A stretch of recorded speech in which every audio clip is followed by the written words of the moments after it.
Hello everybody, this is me Altamas Mansuri and you are watching educator Altamas 2.0। So future officers, आज मैं यहाँ पे एक क्वेश्चन लेके आया हूँ जिसका संबंध दोस्तों पॉलिटी से है। किसके है? पॉलिटी के ऊपर है। किसका है क्वेश्चन? ये पॉलिटी का क्वेश्चन है। ठीक है, आप यहाँ पे देखेंगे दोस्तों, जितने भी क्वेश्चन मैं ये कराऊँगा मोस्ट प्रोबेबली दोस्तों, अगर पेपर कितना भी टफ जाएगा दोस्तों, इसके ऊपर नहीं भाग सकता है। ठीक है, तो मेरे प्यारे साथियों, आप हमारे साथ जुड़े रहें और अपनी तैयारी को आसान बनाएं। कम समय में जो क्रीम दे रहे हैं, कम समय में जो चीज़ें मैं करके दे रहा हूँ, और दोस्तों जो मेहनत मैं लगा रहा हूँ आप लोगों के साथ में दोस्तों, नो वन इज़ डूइंग। मैं दोस्तों स्वयं की तारीफ़ करने नहीं आया हूँ, लेकिन दोस्तों जो मैं कर रहा हूँ वो मैं जानता हूँ। दोस्तों वो जिन्हें पता है उन्हें पता है कि मैं दोस्तों क्या दे रहा हूँ और इसकी वैल्यू क्या है और ये कितना रिलायबल है। ठीक है, पढ़ने के लिए दोस्तों तो आपके पास बहुत कुछ है, आप कितना पढ़ाई करोगे? ठीक है, आपको प्रोफेसर नहीं बनना है, आपको वो पढ़ना है जो पेपर में आ रहा है। ठीक है, आपको वो करना है जो आपके लिए ज़रूरी है। तो मेरे प्यारे साथियों, आप यहाँ पे इन सभी चीज़ों को ध्यान देंगे, आप मेरी किसी भी चीज़ को स्किप नहीं करेंगे। दोस्तों बहुत बड़ी बात नहीं है, हो सकता है कि एक वीडियो दोस्तों आपको एक क्वेश्चन दे के जाए, पेपर हो जाएगा, इसका प्रमाण मैं आपको दूंगा। ठीक है, तो दोस्तों चलते हैं, ठीक, क्वेश्चन को शुरू करते हैं कि यहाँ पे क्वेश्चन क्या रखा है। ठीक है प्यारे साथियों, क्वेश्चन को मैंने हिंदी और इंग्लिश दोनों में ही यहाँ पे लगा रखा है। ठीक है, जब आप देखेंगे तो मेरे प्यारे साथियों क्वेश्चन क्या रखा है? जब भारत के राष्ट्रपति पर, ठीक है, संविधान के उल्लंघन के लिए महाभियोग लगाया जाता है। क्या लगाया जाता है मेरे प्यारे साथियों? महाभियोग लगाया जाता है। तो आरोप निम्नलिखित द्वारा लगाए जाते हैं। ठीक, आरोप निम्नलिखित द्वारा लगाया जाएगा। ठीक है दोस्तों, ऑप्शन नंबर ए क्या रखा है? ए लोकसभा के द्वारा, बी राज्यसभा के द्वारा, सी क्या रखा है दोस्तों? संसद का कोई भी सदन। ठीक है, डी क्या रखा है दोस्तों? लोकसभा, उसके बाद राज्यसभा। ठीक है, तो मेरे प्यारे साथियों इसका सॉल्यूशन क्या हो सकता है, इसके बारे में इन्फॉर्मेशन क्या है? ठीक है, इसको जानेंगे तब आकर के दोस्तों इस क्वेश्चन को आंसर करने की कोशिश करेंगे। ठीक है दोस्तों, अभी तक की जो मैं आपको पेपर पे वीडियो बना करके दे रहा था, ठीक है दोस्तों, वीडियो वही आएगी। अभी फिलहाल क्या है कि मेरी थोड़ा सा स्वास्थ्य ठीक नहीं है, मेरी तबीयत ठीक नहीं है, इसी वजह से पिछले 2 दिन से कंटेंट नहीं आ पाया है। उसके लिए दोस्तों मैं क्षमा चाहता हूँ आपसे। ठीक है, बहुत दोस्तों दिक्कत है मुझे और सब कुछ मेरे सामने रखा है, लेकिन मैं किन्हीं कारणवश कर नहीं पा रहा हूँ। ठीक है, सर में काफ़ी दिक्कत है मेरे, फिर भी दोस्तों मैं कोशिश कर रहा हूँ कि ये लेट करके वीडियो बना रहा हूँ मैं। दोस्तों ये जो टैब है, इस टैब पे दोस्तों मैंने लेट के वीडियो बना रहा हूँ। ठीक है, तो आप चीज़ों को समझेंगे और दोस्तों कोऑपरेट करेंगे बराबर से। ठीक है, फिलहाल अभी जैसे आ रहा है उसको थोड़ा सा मैनेज कर लीजिए। ठीक है, बहुत जल्दी 1 से 2 दिन का मैं समय और लूँगा। ठीक है, फिर दोस्तों आपके समझ से उसी पुराने अवतार में आ जाऊँगा। मेरे प्यारे साथियों, आप लोगों ने बहुत प्रेम दिखाया है, बहुत साथ दिया है मेरा। ठीक है, और बहुत ज़्यादा सपोर्ट किया है, बहुत ज़्यादा बिलीव किया है। और दोस्तों मैं इसी वजह से बस थोड़ा सा चिंतित रहता हूँ कि आप लोगों का ये विश्वास टूटने ना पाए। ठीक है, क्योंकि दोस्तों आप यहाँ केवल 500 रुपये दे के ही नहीं आए हैं, आपने दोस्तों यहाँ पे अपना विश्वास लगा दिया है। आप दोस्तों यहाँ पे समर्पित हो चुके हैं। तो मेरे प्यारे साथियों, उसको मैं टूटने नहीं देना चाहता हूँ। हर हाल में बाय हुक और क्रुक जो भी करना पड़ेगा दोस्तों आपके लिए करेंगे। ठीक है दोस्तों, जितना भी मेरे से बन पा रहा है, जितनी मेरी औकात है, जितना मैं कर पा रहा हूँ दोस्तों, मैं 100% दे रहा हूँ। मेरी तरफ से दोस्तों बिल्कुल भी डिले नहीं है, बस थोड़ा सा शरीर साथ नहीं दे रहा है, बस इसी की दिक्कत है। और वेरी शून दोस्तों इसको भी मैं ठीक कर लूँगा। ठीक है, चलिए दोस्तों शुरू करते हैं।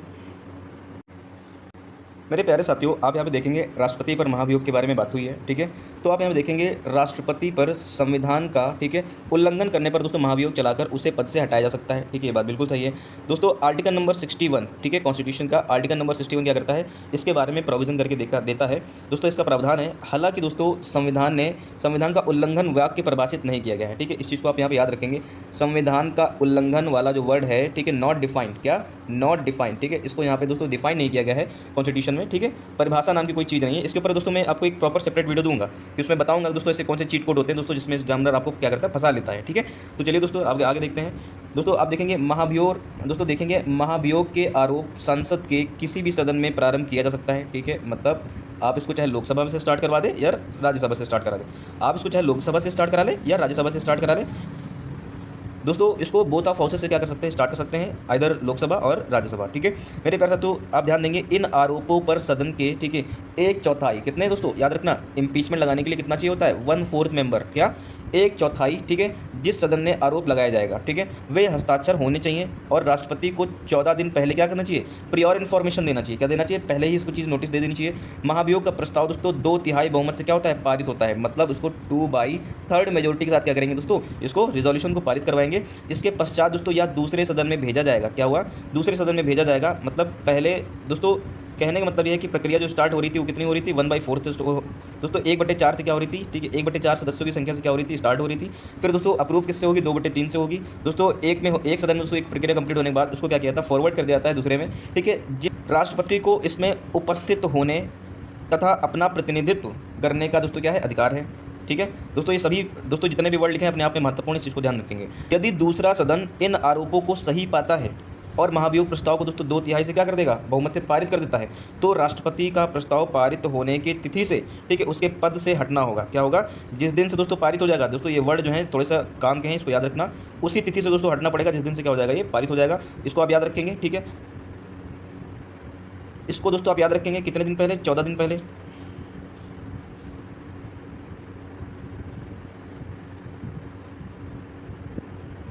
दोस्तों आप इसे याद रखेंगे कितने दिन पहले, 14 दिन पहले, ठीक है। आपको दोस्तों तो मेरे प्यारे साथियों आपको ये याद रखना है, 14 दिन पहले क्या होगा बताना पड़ेगा, ठीक है। रेजोल्यूशन क्या होगा, 2/3।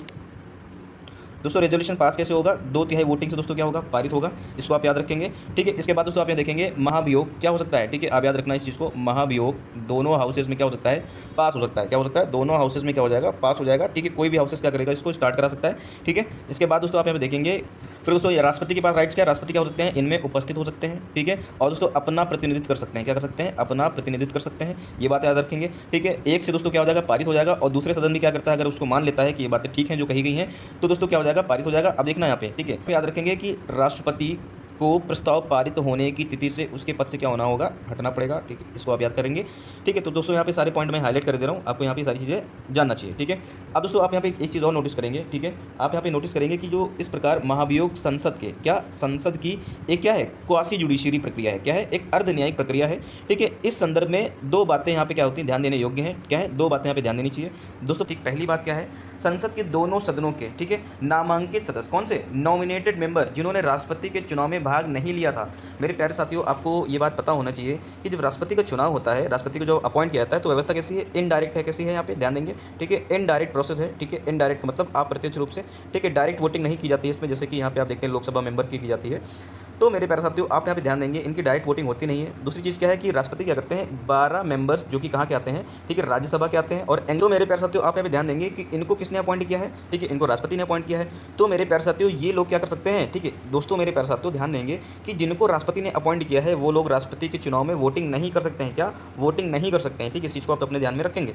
यहाँ पर एक बात और ध्यान रखेंगे कि ये लोग इनके चुनाव में तो पार्ट नहीं कर सकते हैं, ठीक है, पार्टिसिपेट नहीं कर सकते हैं। लेकिन मेरे प्यारे साथियों जब यहाँ पे इम्पीचमेंट की बात आ जाएगी, राष्ट्रपति पर महाभियोग की बात आ जाएगी, तो मेरे प्यारे साथियों जो भी मेंबर्स बोथ ऑफ हाउसेस में अपॉइंट किए जाते हैं, ठीक है, या किए जाते थे, ठीक है, एंग्लो इंडियन का तो कॉन्सेप्ट हटा ही दिया गया है, ठीक है, अपॉइंट किए जाते हैं या किए जाते थे, तो मेरे प्यारे साथियों उनको दोस्तों यहाँ पे क्या करना होता है, राष्ट्रपति के महाभियोग में पार्टिसिपेट कर सकते हैं, वो वोटिंग कर सकते हैं, ठीक है। तो कहने का मतलब क्या है, जो नामांकित सदस्य हैं, कौन, जो नामांकित सदस्य हैं, ठीक है, वो क्या कर सकते हैं, राष्ट्रपति के चुनाव में भाग, तो ये लोग क्या कर सकते हैं, महाभियोग में भाग ले सकते हैं, ठीक। पहली बात दोस्तों, यहीं से क्वेश्चन फंसा सकता है आपको फंसना नहीं है। राज्य विधानसभाओं के निर्वाचित सदस्य तथा दिल्ली व पौंडीचेरी केंद्र शासित राज्यों विधानसभाओं के सदस्य इस महाभियोग प्रस्ताव में भाग नहीं लेते हैं।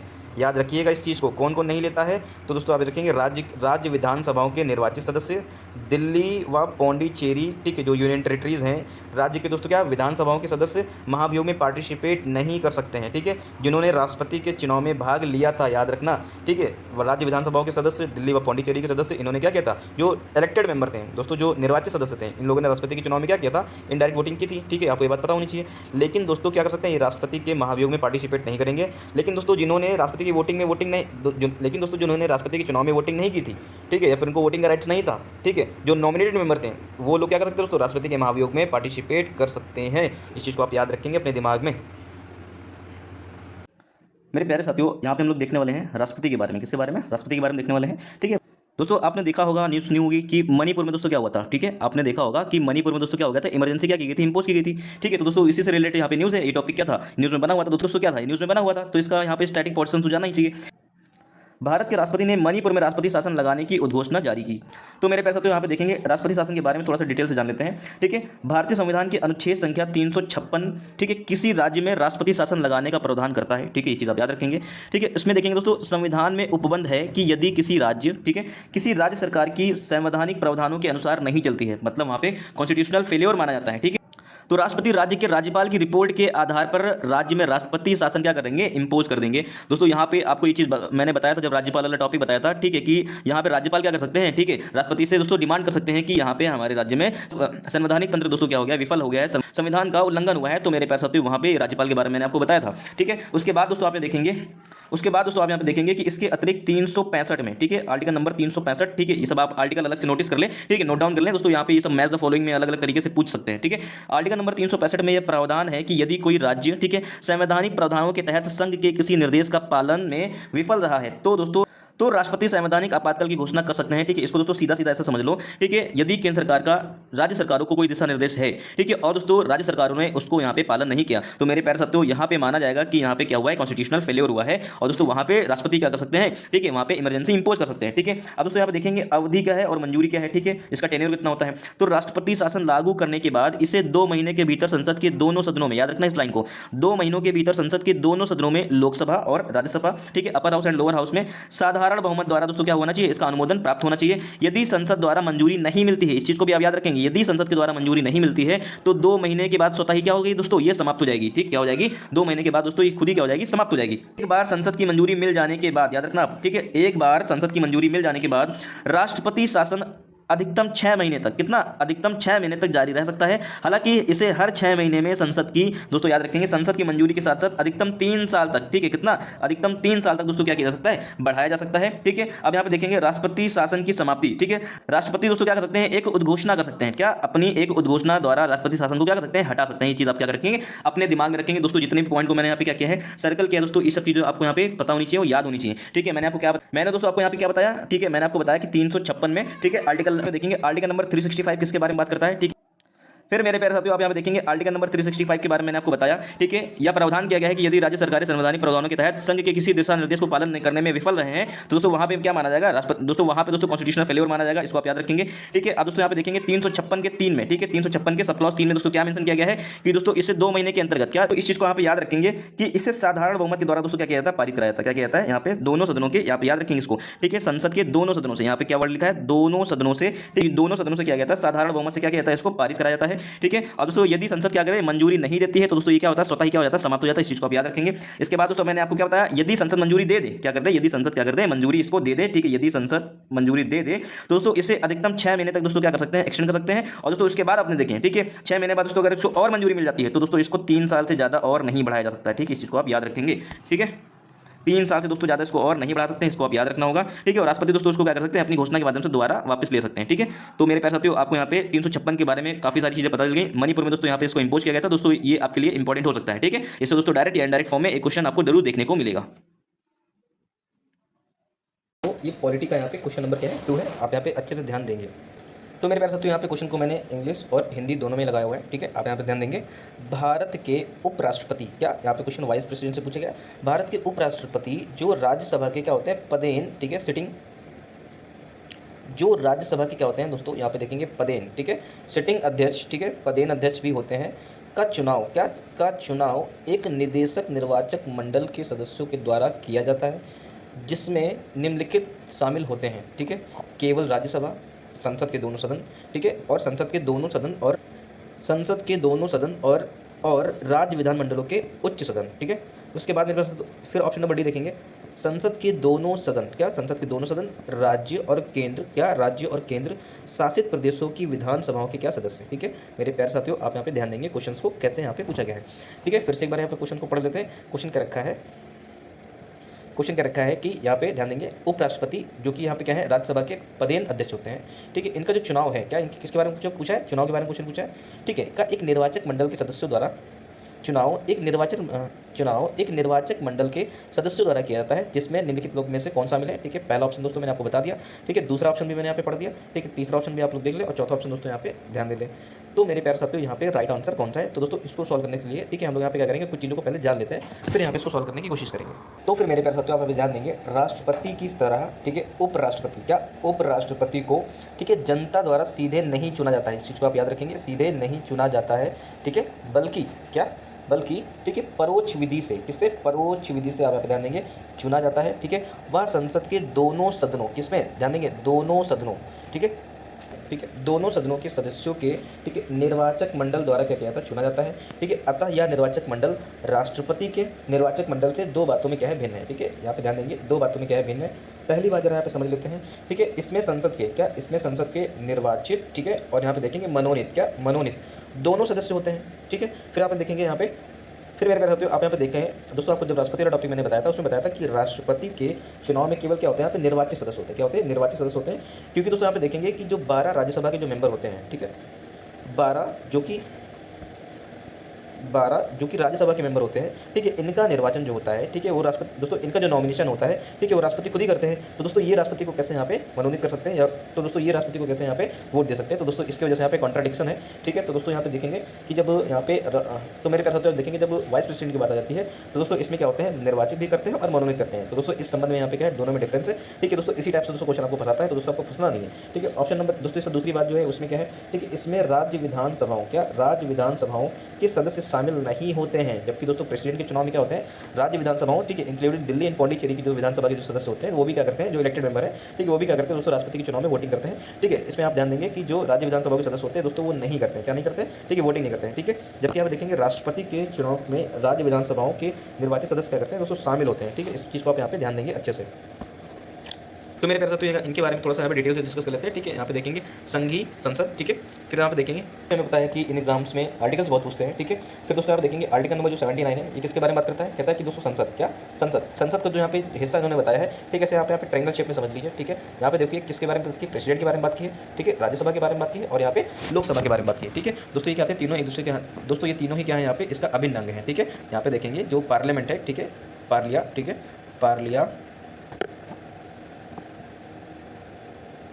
पार्लियामेंट के दोस्तों ये क्या होते हैं, हिस्सा होते हैं, ठीक है। ऐसा कहाँ लिखा है, आर्टिकल नंबर 79 में लिखा हुआ है, ठीक है। तो दोस्तों यहाँ पे देखते हैं राज्यसभा के बारे में जान लेते हैं। राज्यसभा जिसको हम लोग क्या बोलते हैं, उच्च सदन बोलते हैं, ठीक है। राज्यसभा के सदस्यों की, ठीक है, अधिक से अधिक दोस्तों यहाँ पे संख्या कितनी हो सकती है, ध्यान देंगे दोस्तों 250 कितनी हो सकती है, 250 हो सकती है दोस्तों, ठीक है। राज्यसभा की संरचना अनुच्छेद संख्या दोस्तों 80 से दोस्तों होता है, ठीक है। 79 में दोस्तों यहाँ पे किसके बारे में बात की गई, संसद के बारे में बात की है, और आर्टिकल नंबर 80 में किसके बारे में बात की गई दोस्तों, यहाँ पे राज्यसभा के बारे में बात की गई। इसके बारे में बात की है, राज्यसभा के बारे में यहाँ पे बात की गई, किसके बारे में, राज्यसभा। इसके बाद दोस्तों यहाँ पे देखेंगे राज्यसभा की सदस्यता के लिए दोस्तों न्यूनतम उम्र कितनी होनी चाहिए दोस्तों, क्या न्यूनतम उम्र सीमा, राज्यसभा की सदस्यता के लिए दोस्तों जो न्यूनतम उम्र होनी चाहिए वो कितनी होनी चाहिए, 30 वर्ष होनी चाहिए। कितनी होनी चाहिए मेरे प्यारे साथियों, 30 वर्ष होनी चाहिए। ये चीज़ आपको यहाँ पे पता रखनी है। साथियों यहाँ पे कुछ चीज़ें और ध्यान देने की है, ठीक है। वर्तमान समय में यह संख्या दोस्तों कितनी है, 245 है, जबकि दोस्तों प्रावधान कितना किया गया है, 250 का किया गया है, ठीक है। इनमें से दोस्तों 12 जो सदस्य होते हैं वो राष्ट्रपति के द्वारा दोस्तों क्या किया जाता है, मनोनीत किया जाता है, क्या किया जाता है, अपॉइंटेड होते हैं दोस्तों। इन्हीं सदस्यों के बारे में आपसे बार बार बताता रहता हूँ, ठीक है, कि इनको दोस्तों क्या किया जाता है, ठीक है, राष्ट्रपति के द्वारा मनोनीत किया जाता है दोस्तों। और ये लोग राष्ट्रपति को दोस्तों क्या नहीं कर सकते, इनकी वोटिंग में, ठीक है, यहाँ पे इनको वोट्स नहीं कर सकते हैं दोस्तों। ये चीज़ आपको यहाँ पे ध्यान रखना है, ठीक है। नो वोटिंग, ठीक है, नो,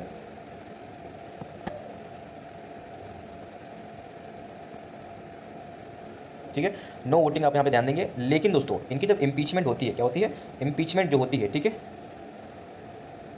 इम्पीचमेंट जो होती है आर्टिकल नंबर 61 में, ठीक है, इसको आप याद रखेंगे। उसमें दोस्तों ये लोग क्या कर लेते हैं, इसमें पार्टिसिपेट करते हैं, क्या करते हैं, इसमें पार्टिसिपेट करते हैं, ठीक है। और दोस्तों लेकिन यहाँ पे इनको वोटिंग नहीं करते हैं, ठीक है। ये चीज़ आप यहाँ पे ध्यान देंगे दोस्तों। आप देखेंगे कि ये ऐसे व्यक्ति होते हैं जिन्हें कला, क्या, कला, साहित्य और विज्ञान, ठीक है, और समाज सेवी या सहकारिता के क्षेत्रों में दोस्तों क्या होता है, विशेष ज्ञान होता है, क्या होता है, विशेष ज्ञान होता है, विशेष अनुभव होता है, ठीक है। अब यहाँ देखेंगे शेष दोस्तों आप यहाँ देखेंगे जो शेष 233 सदस्य हैं, ठीक है, यह संघ की इकाइयों का क्या करते हैं दोस्तों, प्रतिनिधित्व करते हैं। एक्चुअली दोस्तों आप यहाँ देखेंगे जो राज्यसभा होता है वो करता है क्या दोस्तों, ठीक है, राज्य के हितों की क्या करता है, दोस्तों राज्य के हितों की क्या करता है दोस्तों, यहाँ पे सुरक्षा करता है। आप यहाँ पे ध्यान देंगे कि दोस्तों यहाँ पे राज्य सरकारों के दोस्तों जो राज्य हैं, ठीक है, उनके यहाँ पे क्या करता है, हितों की यहाँ पे रक्षा करता है। इस चीज़ को आप ध्यान रखेंगे। कर सकते हो आप यहाँ ध्यान देंगे राज्यसभा क्या है, एक स्थायी सदन है, कैसा है, एक परमानेंट बॉडी है, ठीक है, जो कभी भी क्या नहीं होती, भंग नहीं होती, क्या नहीं होती, भंग नहीं होती दोस्तों। आप इसी तरह पढ़ा करो, जब डिटेल से बिटवीन द लाइन पढ़ने की कोशिश क्या करो, ठीक है, एक एक चीज़ का मतलब यहाँ पे जानना सीखो।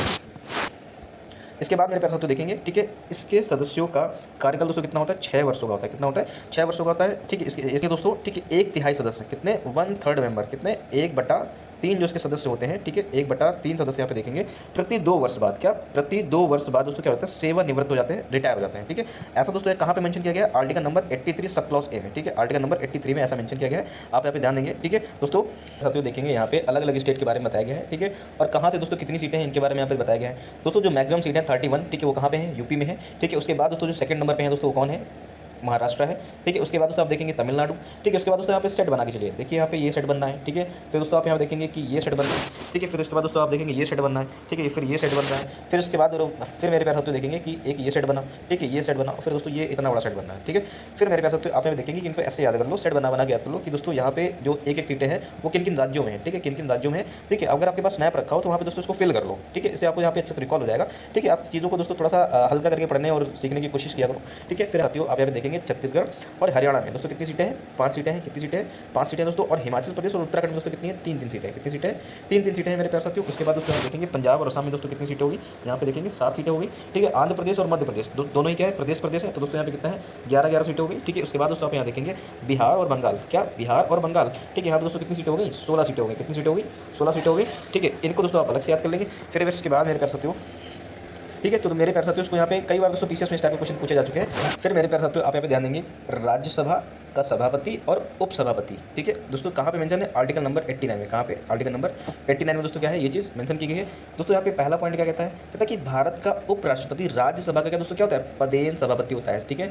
सिटिंग चेयरमैन होते हैं दोस्तों। इसके बाद देखेंगे ऑप्शन नंबर 2 में क्या रखा है, फिर क्या कि राज्यसभा यथाशीघ्र, क्या राज्यसभा यथाशीघ्र अपने किसी सदस्य को अपना, ठीक है, उपसभापति, क्या अपना उपसभापति चुनेगी, और जब जब उपसभापति का पद रिक्त होता है तब, ठीक है। तो इसका मतलब क्या है कि जो राज्यसभा के जो उपसभापति होते हैं दोस्तों वो उन्हीं के मेंबर्स होते हैं, ठीक है दोस्तों। इसके बाद हम देखेंगे तब यहाँ पे क्या होगा, राज्यसभा के किसी अन्य सदस्य को अपना उपसभापति क्या होगा, चुना जाएगा, ठीक है। इसके बाद दोस्तों आर्टिकल नंबर 90 क्या कहता है, आर्टिकल नंबर, ठीक है, अनुच्छेद संख्या 90 क्या कहता है कि दोस्तों कहता है कि उपसभापति का पद रिक्त होना, पद त्याग, पद से हटाया जाना, ठीक है। तो दोस्तों आप ये देखेंगे पहला पॉइंट क्या रखा है, उपसभापति यदि राज्यसभा, क्या उपसभापति यदि राज्यसभा का सदस्य नहीं है, ठीक है, बात समझने की कोशिश करना। यदि उपसभापति राज्यसभा का, ठीक है, सदस्य नहीं है तो अपना पद रिक्त करना होगा, ठीक है। सभापति को दोस्तों क्या संबोधित त्यागपत्र, ठीक है, संबोधित त्यागपत्र द्वारा क्या कर सकता है, वह अपना पद त्याग कर सकेगा, ठीक है। तो इसका मतलब क्या है, वो रिजाइन कर सकता है, ठीक है। यहाँ पे तीसरा पॉइंट जरा देखते हैं, क्या रखा है कि जो राज्यसभा के तत्कालीन समस्त सदस्यों के बहुमत से पारित, क्या बहुमत से पारित, याद रखना, बहुमत से पारित संकल्प के द्वारा अपने पद से क्या किया जा सकता है, हटाया जा सकेगा, परंतु इस संकल्प को प्रस्तावित करने के आशय की सूचना उसे कम से कम दोस्तों यहाँ पे कितना, 14 दिन पहले, कितने दिन पहले, 14 दिन पहले दे देनी चाहिए, ठीक है दोस्तों। ये चीज़ आपको यहाँ पे पता होनी चाहिए। फिर मेरे प्यारे साथियों आप यहाँ पे देखेंगे, ठीक है, जब सभापति या उपसभापति को पद से हटाने का संकल्प, ठीक है, विचाराधीन हो तो दोस्तों वह पीठासीन नहीं होंगे, ठीक है, क्या वो पीठासीन नहीं होंगे, इस चीज़ को आप याद रखेंगे, ठीक है। आर्टिकल नंबर 92 में क्या है, ऐसा मेंशन किया गया है, ठीक है। इसके बाद दोस्तों आप देखेंगे मंत्रिपरिषद राज्यसभा के प्रति क्या होते हैं, उत्तरदायी नहीं होते हैं, याद रखना, मंत्रिपरिषद राज्यसभा के प्रति उत्तरदायी नहीं होते हैं। मोस्ट इंपॉर्टेंट पॉइंट है दोस्तों, ये इंपॉर्टेंट पॉइंट है, इसको याद रखना कि जो मंत्रिपरिषद होते हैं, क्या जो मंत्रिपरिषद होते हैं, ठीक है, और राज्यसभा के, ठीक है, प्रति उत्तरदायी नहीं होते हैं, ठीक है। इसके बाद मेरे प्यारे साथियों आप यहाँ पे देखेंगे, ठीक है, आर्टिकल नंबर 249 के बारे में बात किया गया, मोस्ट इंपॉर्टेंट है, इसको भी आप याद रखेंगे, आर्टिकल नंबर 249, ठीक है, ये भी क्या इंपॉर्टेंट है, ठीक है। इसमें कहा गया है कि आर्टिकल नंबर 249 के अनुसार यदि राज्यसभा, क्या यदि राज्यसभा उपसभा उपस्थित तथा मत देने वाले के 2/3 बहुमत से प्रस्ताव पारित कर दे, ठीक है, और यह घोषित करती है कि राज्य सूची के में उल्लेखित कोई विषय राष्ट्रीय महत्व का है तो संसद उस विषय पर आधारित कानून का निर्माण कर सकती है, ठीक है। ऐसा प्रस्ताव 1 वर्ष से अधिक ज़्यादा प्रभावी नहीं रह सकता है, ठीक है, याद रखना यहाँ पे टाइमिंग इंपॉर्टेंट है, 1 वर्ष से अधिक प्रभावी नहीं रह सकता है, क्या 1 वर्ष से अधिक प्रभावित नहीं रह सकता, इसको मैंने डबल लाइन कर दिया, याद रखना इसको, ठीक है मेरे प्यारे साथियों। उसके बाद देखेंगे, लेकिन यदि राज्यसभा चाहे तो हर बार इसे 1 वर्ष के लिए क्या किया जा सकता है, बढ़ाया जा सकता है, ठीक। इस पॉइंट को भी आप क्या करेंगे, याद करेंगे। तो मेरे प्यारे साथियों आर्टिकल नंबर 249 आपको यहाँ पे क्या सिखा रहा है, ठीक है, यदि तो मेरे प्यारे साथियों आर्टिकल नंबर 249 आपको क्या सिखाता है, आर्टिकल नंबर 249 आपको सिखा रहा है, ठीक है, कि अगर राज्य सूची में कोई भी विषय ऐसा है जो कि राष्ट्रीय महत्व का मुद्दा है, ठीक है, राष्ट्रीय महत्व के लिए इंपॉर्टेंट है, ठीक है, तो दोस्तों यहाँ पे क्या होगा कि इसमें 1 वर्ष के लिए दोस्तों यहाँ पे क्या कर सकते हैं, सेंट्रल गवर्नमेंट कानून बना सकती है, ठीक है। ये चीज़ आप अपने दिमाग में रखेंगे। पर बात कर लेते हैं, केवल राज्यसभा में उपस्थित तथा मतदान देने वाले सदस्यों में कम से कम 2/3 सदस्य, कितने, 2/3 सदस्य को बहुमत से, ठीक है, अखिल भारतीय सेवाएं, क्या अखिल भारतीय सेवाओं का सर्जन का अधिकार है, मतलब जो ऑल इंडिया सर्विसेज हैं इनका जो कंट्रोल है दोस्तों वो किसके पास है दोस्तों, यहाँ पे राज्यसभा के पास है। जो कि दोस्तों ऑल इंडिया सर्विसेज के बारे में दोस्तों ऑल इंडिया सर्विसेज के बारे में, ठीक है, ऑल इंडिया सर्विसेज के बारे में कॉन्स्टिट्यूशन में 312 में क्या किया गया, ये चीज़ मेंशन किया गया, ठीक है। आर्टिकल नंबर जो 312 होता है, ठीक है, 312 जो आर्टिकल है वो किसके बारे में बात करता है दोस्तों, यहाँ पे ऑल इंडिया सर्विसेज के बारे में बात करता है, किसके बारे में बात करता है, ऑल, ठीक है, इंडिया, ठीक है, ऑल इंडिया सर्विस, जिसमें दोस्तों IAS, IPS और IFS आते हैं, ठीक है। IFS दोस्तों इंडियन फॉरेस्ट सर्विस होता है, नॉट फॉरेन सर्विस, ठीक है, इस चीज़ को आप याद रखेंगे। मेरे प्यारे साथियों आप देखेंगे धन विधेयक राज्यसभा में दोस्तों पुनः स्थापित नहीं किया जा सकता है, मोस्ट इंपॉर्टेंट डाल दो उसको, ठीक है, मोस्ट इंपॉर्टेंट लिख करके इसको यहाँ पे समझ लो। फिर मेरे पास आप ध्यान देंगे, धन विधेयक राज्यसभा में पुनः स्थापित नहीं किया जाएगा, ठीक है दोस्तों। इसको उठा करके आप मोस्ट इंपॉर्टेंट की लिस्ट में डाल दो, कहाँ पे, मोस्ट इंपॉर्टेंट की लिस्ट में डाल दो, ठीक है दोस्तों। आप इसमें गार्ड बांध लीजिए, क्वेश्चन बहुत बार पूछा जा चुका है, इंपॉर्टेंट है, ठीक है। ऐसा कहाँ पे मेंशन है, आर्टिकल नंबर 109 के सब क्लॉज ए में मेंशन है, ठीक है। धन विधेयक के संबंध में राज्यसभा को केवल सिफारिश करने का अधिकार है, ठीक है, जिसे मानने के लिए लोकसभा क्या है दोस्तों, बाध्य नहीं है, ठीक है, यहाँ पे बाइंडेड नहीं है लोकसभा, इस चीज़ को आप याद रखना, केवल क्या कर सकते हैं, रिक्वेस्ट कर सकते हैं, सिफारिश कर सकते हैं, और दोस्तों उसको पुनः स्थापित भी नहीं किया जा सकता है, ठीक है।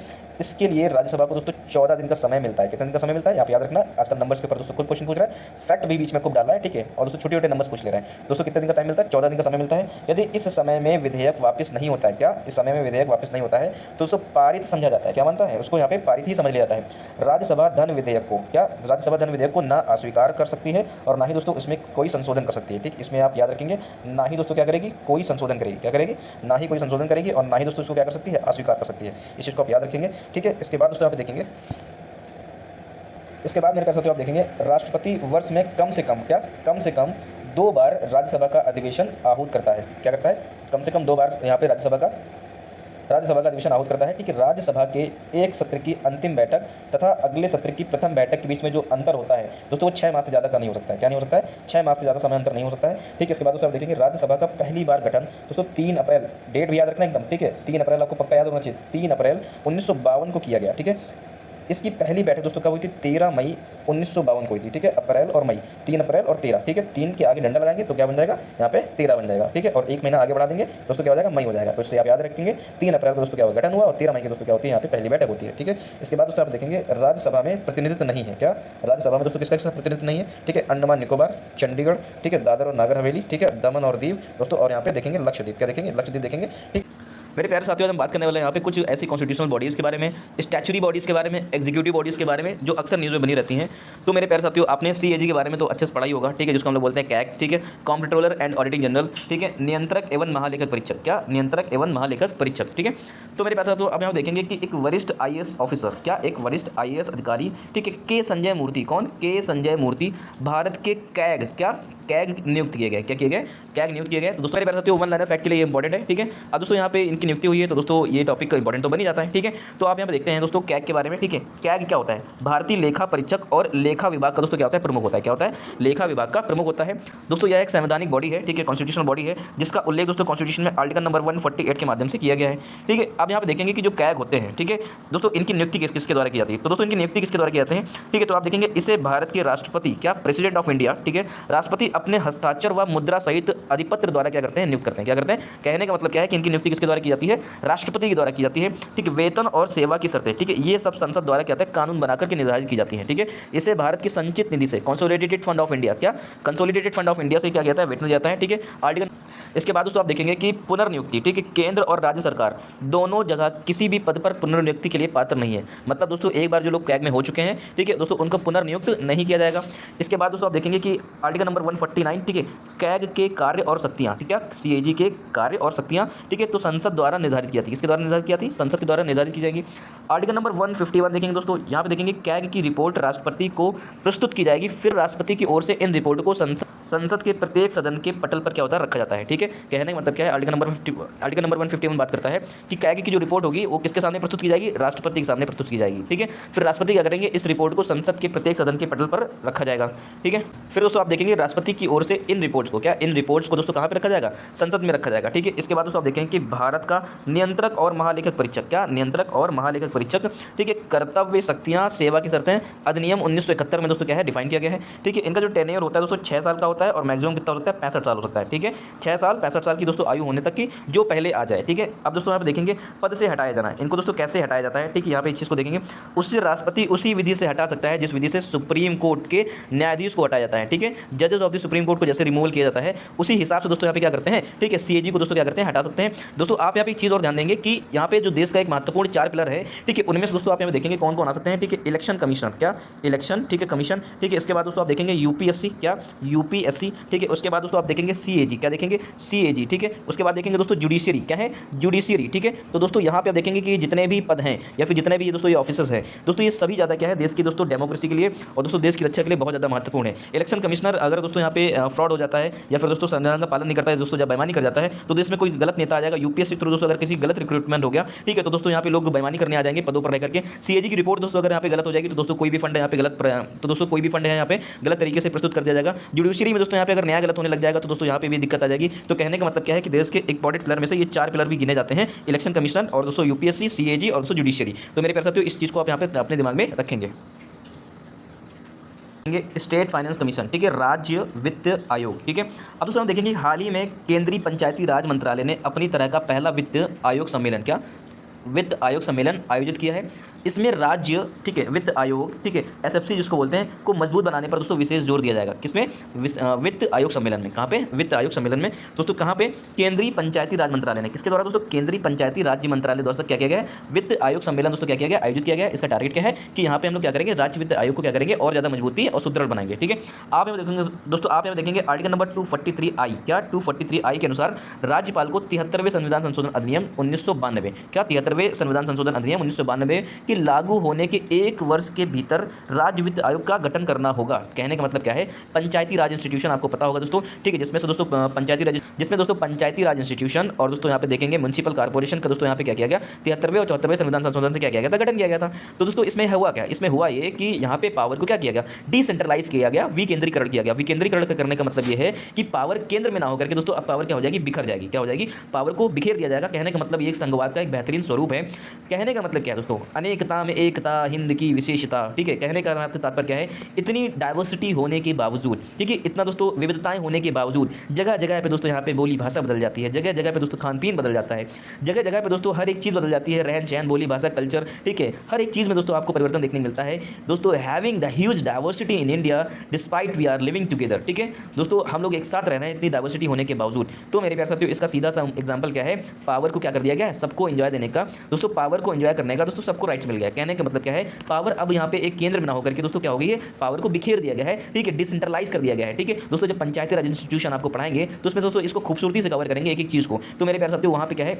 तो मेरे प्यारे साथियों, आपको 73वें संविधान संशोधन के माध्यम से क्या हुआ था दोस्तों, इसका थोड़ा सा ब्रीफिंग किया हुआ है। ठीक है, इसके बाद दोस्तों आप देखेंगे कार्यकाल। क्या कार्यकाल? राज्य वित्त आयोग का गठन प्रत्येक 5 साल में करना होता है। क्या करना होता है? 5 साल में करना होता है। ठीक है, अब दोस्तों इनको काम और दोस्तों इनके मैंडेट क्या है? इनको सौंपे गए कार्य क्या है? तो दोस्तों आप देखेंगे आर्टिकल नंबर 243I के तहत, ठीक है, पंचायतों और अनुच्छेद 243Y के तहत नगर पालिकाओं, ठीक है, नगर पालिकाओं की वित्तीय स्थिति की समीक्षा करता है। वह निम्नलिखित विषयों पर राज्यपाल को क्या कहता है? सुझाव भी देता है। क्या करता है? राज्यपाल को सुझाव देते हैं। ठीक है, अब यहाँ पे देखेंगे दोस्तों राज्य और स्थानीय निकायों।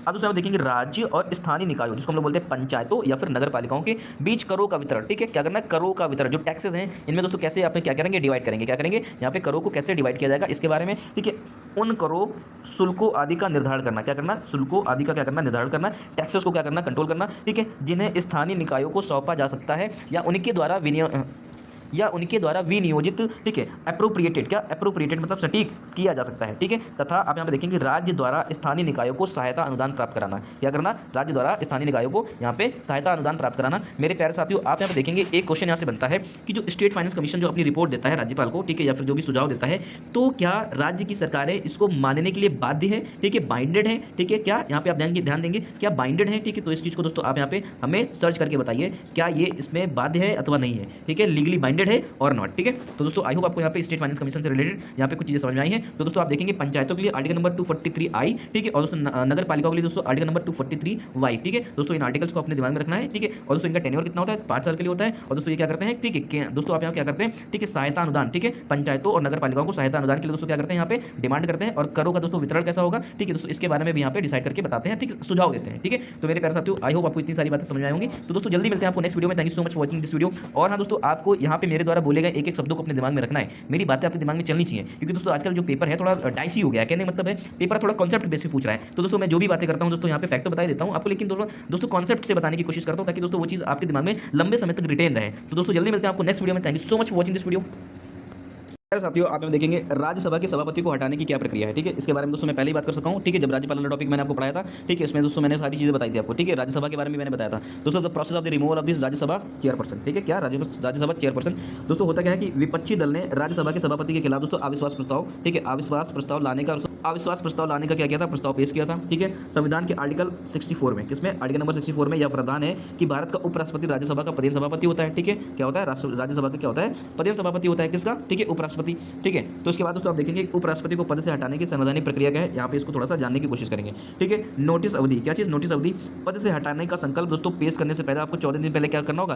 प्रियोर इन्फॉर्मेशन देना चाहिए। क्या करना चाहिए? प्रियोर इन्फॉर्मेशन देना चाहिए। उसके बाद दोस्तों आप देखेंगे प्रस्ताव पारित करना। ठीक है, आर्टिकल नंबर 67B में, क्या? आर्टिकल नंबर 67 क्लॉज B के अनुसार उपराष्ट्रपति को राज्यसभा द्वारा उनके सभी सदस्यों को बहुमत से दोस्तों क्या होना चाहिए? बहुमत से पारित, क्या? बहुमत से पारित संकल्प के द्वारा, और लोकसभा, क्या? लोकसभा द्वारा साधारण बहुमत से दोस्तों उस संकल्प पर सहमति जताकर दोस्तों पद से हटाया जा सकता है। ठीक है, मेरी बात को समझना। ठीक है, मेरी बात को दोस्तों आपने समझना, ठीक है। राज्यसभा क्या, राज्यसभा द्वारा, ठीक है, उसके सभी सदस्यों के बहुमत का, यहाँ पे देखना बहुमत क्या, सभी सदस्यों के बहुमत से पारित संकल्प। और लोकसभा में दोस्तों इसको क्या चाहिए, साधारण बहुमत चाहिए। क्या चाहिए, साधारण बहुमत चाहिए। मतलब कि आप यहाँ देख रहे हैं स्पेशल में वोटिंग कहाँ हुई है दोस्तों, राज्यसभा में हुई है। और दोस्तों नॉर्मल वोटिंग के साथ दोस्तों कहाँ पे, लोकसभा में क्या हो जाना चाहिए, पारित हो जाना चाहिए, ठीक है। जहाँ संविधान में राष्ट्रपति को हटाने के आधार का उल्लेख किया गया है, वहीं उपराष्ट्रपति के मामले में आधारों का उल्लेख नहीं किया गया है, ठीक है। उपराष्ट्रपति के मामलों में आधारों का उल्लेख नहीं किया गया, ये चीज़ आप अपने दिमाग में रखेंगे दोस्तों। यही सब की पॉइंट्स होते हैं दोस्तों, आप जो आपको क्या करते हैं एग्जाम में बता देते हैं, ठीक है। तो दोस्तों आपने यहाँ पे क्या समझा कि राज्यसभा से क्या होना चाहिए, स्पेशल वोटिंग के साथ, मेजोरिटी ऑफ वोटिंग के साथ क्या होना चाहिए,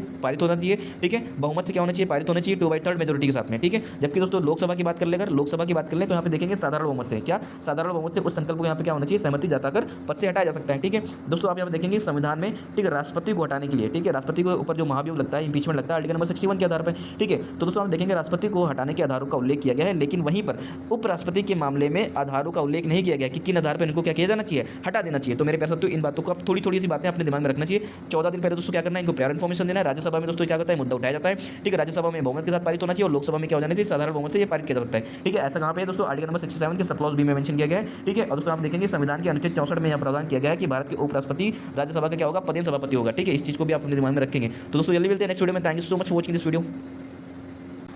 अंतर्राज्यीय परिषद, ठीक है, इंटर स्टेट काउंसिल, ठीक है, अंतर्राज्यीय परिषद का पुनर्गठन किया गया है। क्या किया गया, अंतर्राज्यीय परिषद का पुनर्गठन किया गया है। तो दोस्तों इसके बारे में थोड़ा सा जान लेते हैं। यह एक मंच है जहां केंद्र और राज्य सरकारें एक दूसरे के साथ समन्वय एवं क्या करती है, सहयोग करती हैं, ठीक है। एक दूसरे के साथ क्या करती है, कोऑर्डिनेट करती हैं, क्या करती हैं, एक दूसरे के साथ दोस्तों कोऑपरेट और कोऑर्डिनेट करती हैं, ठीक है। इसकी स्थापना, ठीक है, स्थापना के बारे में जरा जान लेते हैं। स्थापना सरकारी आयोग की सिफारिश पर की गई थी, ठीक है। इंटर स्टेट काउंसिल की जो स्थापना की गई थी, किसके आधार पर की गई दोस्तों, क्वेश्चन सीधे से बना सकता है कि इंटर स्टेट काउंसिल की स्थापना किसके माध्यम से की गई थी। तो दोस्तों देखेंगे सरकारी आयोग, ठीक है, सरकारी कमीशन के माध्यम से की गई थी, ठीक है। राष्ट्रपति के आदेश के माध्यम से 1990 में क्या, 1990 में स्थापित किया गया था, ठीक है। इसकी स्थापना संविधान के अनुच्छेद संख्या 263 क्या, आर्टिकल नंबर 263 के तहत की गई है, ठीक है। इसकी जो संरचना है, इसका जो स्ट्रक्चर है, इनमें निम्नलिखित में से कौन शामिल है। तो दोस्तों आप देखेंगे कि जो इंटर स्टेट काउंसिल होता है, इसके जो अध्यक्ष होते हैं वो कौन होते हैं दोस्तों, प्रधानमंत्री होते हैं। कौन होते हैं दोस्तों, यहाँ पे देखेंगे पीएम होते हैं, ठीक है, प्रधानमंत्री होते हैं। दोस्तों इसके सदस्य कौन होते हैं, जरा इसको देख लेंगे, ठीक है। सभी राज्यों के क्या होते हैं, मुख्यमंत्री होते हैं, बहुत इंपॉर्टेंट है, आप याद रखना इसको, ठीक है। विधानसभाओं वाले, ठीक है, केंद्र शासित प्रदेशों के मुख्यमंत्री, अन्य केंद्र शासित प्रदेशों के दोस्तों क्या होते हैं, प्रशासक होते हैं, क्या होते हैं, प्रशासक भी होते हैं, ठीक है। केंद्रीय मंत्रिपरिषद में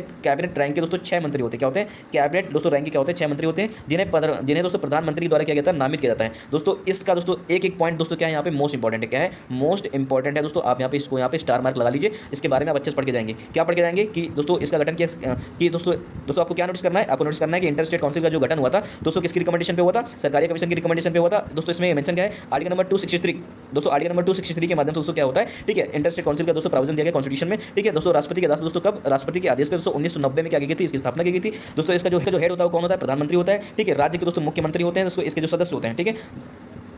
दोस्तों अगर सदस्यों की बात करें तो राज्य के क्या होते हैं, मुख्यमंत्री होते हैं। विधानसभा वाले केंद्र शासित प्रदेश के मुख्यमंत्री और दोस्तों अन्य केंद्र शासित प्रदेशों के क्या होते हैं, प्रशासक भी होते हैं, ठीक है। आप यहाँ पे देखेंगे सभी राज्यों के दोस्तों यहाँ पे सभी स्टेट क्या है ऑलरेडी कवर है दोस्तों। ऐसे दोस्तों यूनियन टेरिटरी, दोस्तों ऐसी यूनियन टेरिटरीज जहाँ पे दोस्तों क्या है, विधानसभाएं हैं, क्या है, विधानसभाएं, जैसे दिल्ली हो गया, पौंडीचेरी हो गया, दोस्तों वहाँ के क्या होंगे दोस्तों, मुख्यमंत्री होंगे। और दोस्तों क्या होंगे, अन्य केंद्र शासित प्रदेश दोस्तों जहाँ पे काउंसिल्स नहीं है, जहाँ पे विधानसभाएं नहीं है, दोस्तों वहाँ के क्या होंगे, प्रशासक आएंगे। कौन आएंगे, प्रशासक आएंगे। दोस्तों आप यहाँ देखेंगे कैबिनेट रैंक के दोस्तों क्या होते हैं, 6 मंत्री होते हैं, ठीक है, जिन्हें प्रधानमंत्री द्वारा क्या था दोस्तों, नॉमिनेट किया था, नामित किया था, ठीक है। दोस्तों इस चीज को आप अपने दिमाग में रखेंगे। तो दोस्तों जल्दी मिलते हैं नेक्स्ट वीडियो में। Thank you so much for watching this video. Hello everybody, this is me Altamas Mansuri and you are watching educator Altamas 2.0।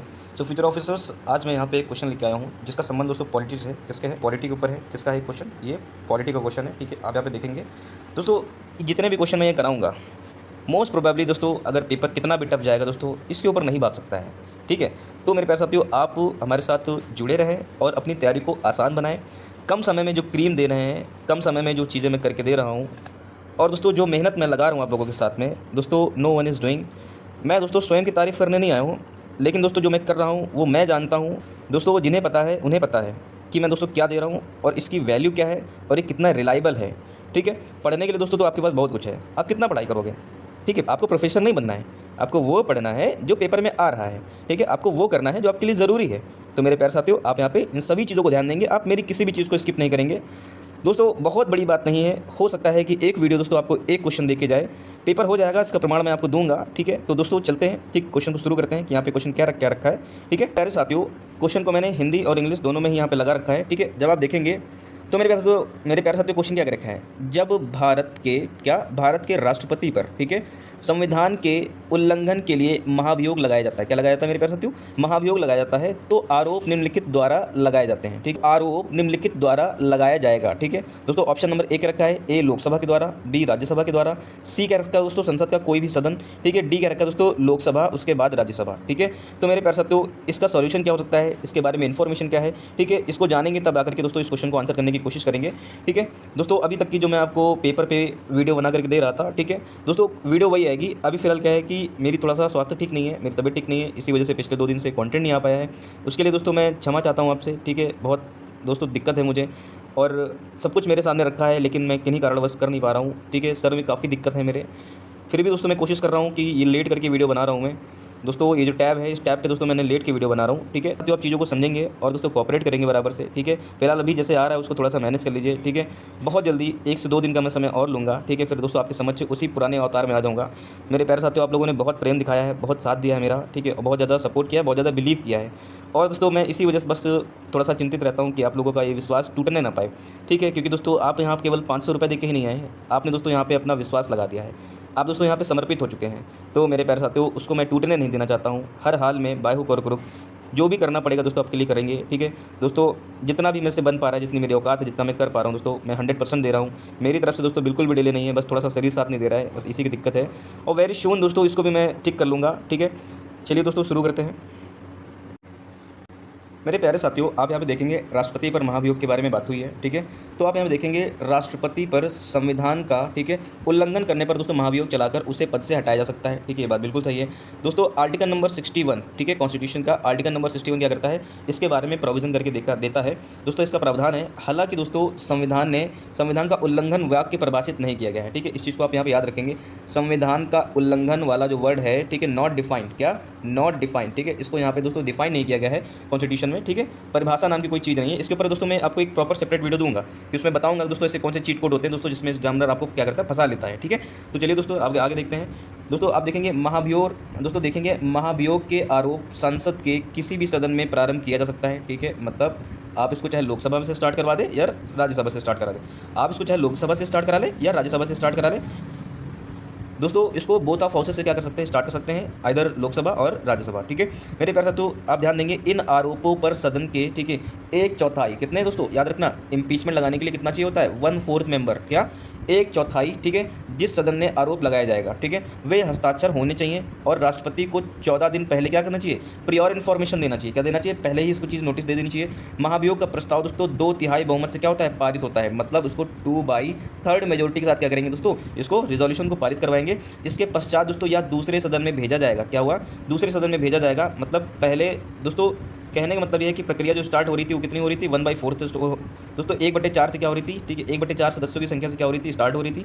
फिर दोस्तों अप्रूव किससे होगी, 2/3 से होगी दोस्तों। एक सदन में दोस्तों एक प्रक्रिया कंप्लीट होने के बाद उसको क्या किया था, फॉरवर्ड कर दिया जाता है दूसरे में, ठीक है।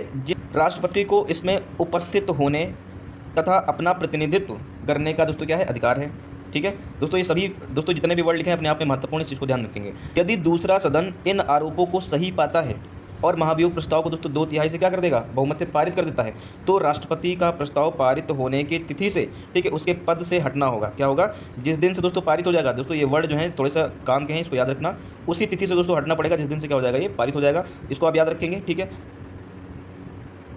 इसको दोस्तों आप याद रखेंगे कितने दिन पहले, 14 दिन पहले।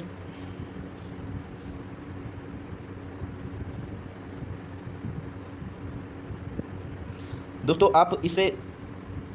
आप इससे याद रखेंगे कितने दिन पहले, 14 दिन पहले, ठीक है। आपको दोस्तों तो मेरे प्यारे साथियों आपको ये याद रखना है, 14 दिन पहले क्या होगा बताना पड़ेगा, ठीक है। रेजोल्यूशन क्या होगा, 2/3 दोस्तों। रेजोल्यूशन पास कैसे होगा, 2/3 वोटिंग से दोस्तों क्या होगा, पारित होगा। इसको आप याद रखेंगे, ठीक है। इसके बाद दोस्तों आप यहाँ देखेंगे महाभियोग क्या हो सकता है, ठीक है, आप याद रखना इस चीज़ को। महाभियोग दोनों हाउसेज में क्या हो सकता है, पास हो सकता है। क्या हो सकता है, दोनों हाउसेज में क्या हो जाएगा, पास हो जाएगा, ठीक है। कोई भी हाउसेज क्या करेगा, इसको स्टार्ट करा सकता है, ठीक है। इसके बाद दोस्तों आप यहाँ पे देखेंगे फिर दोस्तों ये राष्ट्रपति के पास राइट्स क्या है, राष्ट्रपति क्या हो सकते हैं, इनमें उपस्थित हो सकते हैं, ठीक है। और दोस्तों अपना प्रतिनिधित्व कर सकते हैं, क्या कर सकते हैं, अपना प्रतिनिधित्व कर सकते हैं। ये बात याद रखेंगे, ठीक है। एक से दोस्तों क्या हो जाएगा, पारित हो जाएगा। और दूसरे सदन भी क्या करता है, अगर उसको मान लेता है कि ये बातें ठीक हैं जो कही गई हैं, तो दोस्तों क्या हो जाएगा, पारित हो जाएगा। अब देखना यहाँ पे, ठीक है, तो याद रखेंगे कि राष्ट्रपति को प्रस्ताव पारित होने की तिथि से उसके पद से क्या होना होगा, हटना पड़ेगा। ठीक है, इसको आप याद करेंगे।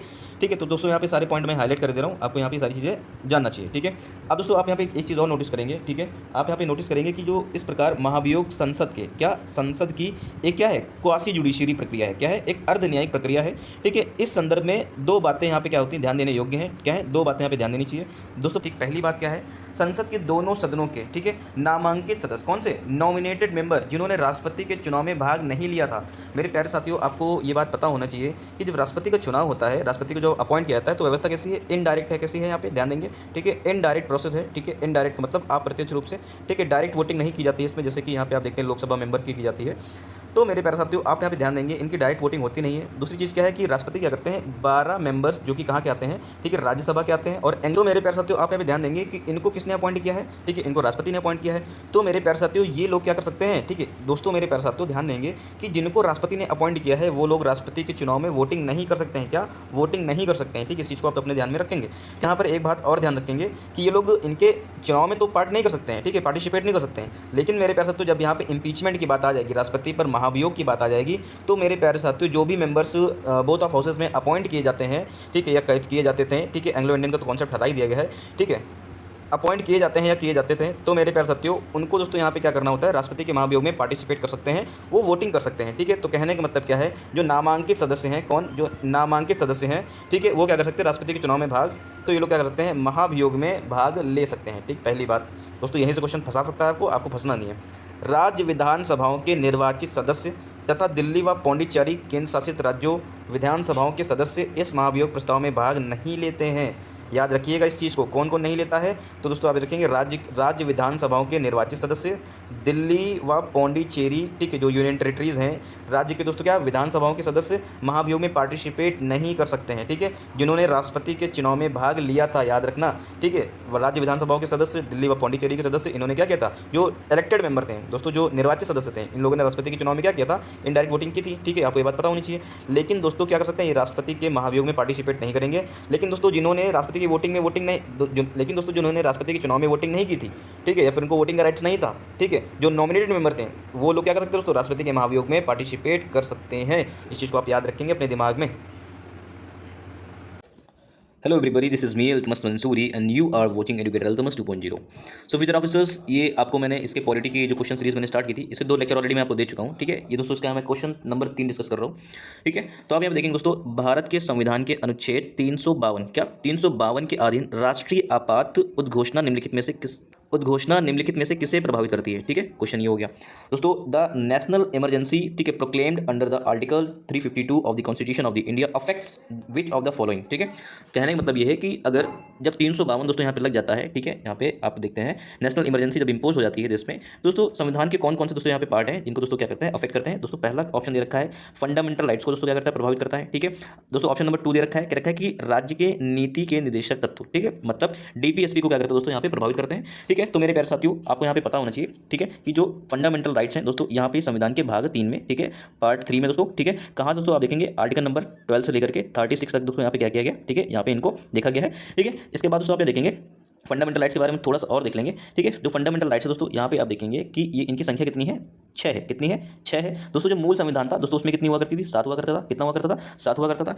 तो मेरे प्यारे साथियों, आप यहाँ पे देखेंगे फंडामेंटल राइट्स के बारे में। ठीक है दोस्तों, अगर आर्टिकल नंबर 352 अगर देश में क्या कर दिया गया है, नेशनल इमरजेंसी के फॉर्म में इंपोज कर दिया गया है, दोस्तों इसका इंपैक्ट कहाँ कहाँ दिखेगा। ठीक है, ऑप्शन में क्या रखा है कि फंडामेंटल राइट्स पे दिखेगा। ऑप्शन नंबर 2 क्या रखा है कि DPSP, directive principle of state policy, राज्य के नीति निर्देशक सिद्धांत पे दोस्तों इंपैक्ट डालेगा। ठीक है दोस्तों, इसका इंग्लिश वर्जन जो है यहाँ पे दे रखा है, आप इसको यहाँ पे पढ़ सकते हैं। ठीक है, एक बार चलिए इसको भी पढ़ देते हैं। क्या रखा है कि the national emergency proclaimed under article 352 article 352 of the constitution of the India affects which of the following. ठीक है, fundamental rights and directive principle of state policy. ठीक, तो मेरे पास तो क्या रखा है कि नीचे दिए गए कूट का प्रयोग कर सही उत्तर चुने। ठीक है, केवल एक सही है, 2 सही है, या फिर 1 और 2, या फिर ना तो 1 सही है ना ही 2 सही है। तो मेरे प्यारे साथियों, आपको यहाँ पे इस टॉपिक को कवर करने के लिए, ठीक है, आपको यहाँ पे मैं कुछ चीज़ें बता देता हूँ। ठीक है दोस्तों, आपको यहाँ पे आज मैं 3 चीज़ें पढ़ाने वाला हूँ। ठीक है, पहली चीज़ दोस्तों यहाँ पे आपको मैं क्या पढ़ाऊंगा, ठीक है, फंडामेंटल राइट्स पढ़ाऊंगा। ठीक है, क्या पढ़ाऊंगा, फंडामेंटल राइट्स पढ़ाऊंगा। ठीक है, आप यहाँ पे देखेंगे। दूसरी चीज़ आपको यहाँ पे क्या पढ़ाएंगे, इमरजेंसी पढ़ाएंगे। क्या पढ़ाएंगे, ठीक है, जेंसी के बारे में। ठीक है, जो आपातकाल दोस्तों यहाँ पे देश में व्यवस्था है, आपातकालीन दोस्तों व्यवस्था है देश में। ठीक है, इसके बारे में यहाँ पे बताएंगे। ठीक है दोस्तों, डीपीएसपी के बारे में आपको नहीं बताएंगे, क्योंकि दोस्तों इसके ऊपर मैंने यहाँ पे ऑलरेडी 2 वीडियो दे रखा है दोस्तों। यहाँ पे फिर ये वीडियो बहुत ज़्यादा बड़ा हो जाएगा, ठीक है, और लेंथी भी हो जाएगा। तो मेरे प्यारे साथियों, चलिए शुरू करते हैं। तो दोस्तों यहाँ पे आज केवल 2 चीज़ें डिस्कस करेंगे, फंडामेंटल राइट्स और यहाँ पे इमरजेंसी। ठीक है, तो चलिए शुरू करते हैं। मेरे प्यारे साथियों, इसकी यहाँ पे थोड़ी सी व्याख्या लिखी है, इसको थोड़ा सा पढ़ने की कोशिश करते हैं। कह रखा है कि भारतीय संविधान के अनुच्छेद 352 के तहत जब राष्ट्रीय आपातकाल नेशनल इमरजेंसी घोषित किया जाता है तो यह मौलिक अधिकारों को प्रभावित करता है। क्या करता है? मौलिक अधिकारों को प्रभावित करता है। लेकिन दोस्तों आप देखेंगे राज्य के नीति निर्देशक सिद्धांत, जिसको दोस्तों हम लोग क्या कहते हैं यहाँ पे डीपीएसपी कहते हैं। क्या कहते हैं? डीपीएसपी को प्रभावित नहीं करता है। ये वर्ड आप याद रखेंगे, नहीं करता है। क्या नहीं करता है? डीपीएसपी को प्रभावित नहीं करेगा। ठीक है। इसके बाद मेरे प्यारे साथियों आप यहाँ पे देखेंगे फंडामेंटल राइट्स को अगर प्रभावित कर रहा है तो कैसे प्रभावित कर रहा है। ठीक है। आप दोस्तों यहाँ पे देखेंगे कि आपातकाल के दौरान, ठीक है, अनुच्छेद 19 आर्टिकल नंबर जो 19 है, ठीक है, स्वतंत्रता के अधिकार स्वतः निलंबित हो जाते हैं। क्या हो जाते हैं? स्वतः निलंबित हो जाते हैं। ठीक है। ऐसा दोस्तों कहाँ पे मेंशन किया गया है? ऐसा दोस्तों आर्टिकल नंबर 358 में दोस्तों क्या किया गया है? इसको मेंशन किया गया है। इसके दोस्तों बाद में देखेंगे ऑप्शन दोस्तों, इसके बाद आप देखेंगे इसके अलावा अनुच्छेद संख्या 20 और दोस्तों यहाँ पे क्या देखेंगे 21, ठीक है, को छोड़कर अन्य मौलिक अधिकारों को, क्या अन्य मौलिक अधिकारों को राष्ट्रपति आर्टिकल नंबर 359, ठीक है, 359 के तहत दोस्तों क्या कर सकते हैं? निलंबित कर सकते हैं। ठीक है।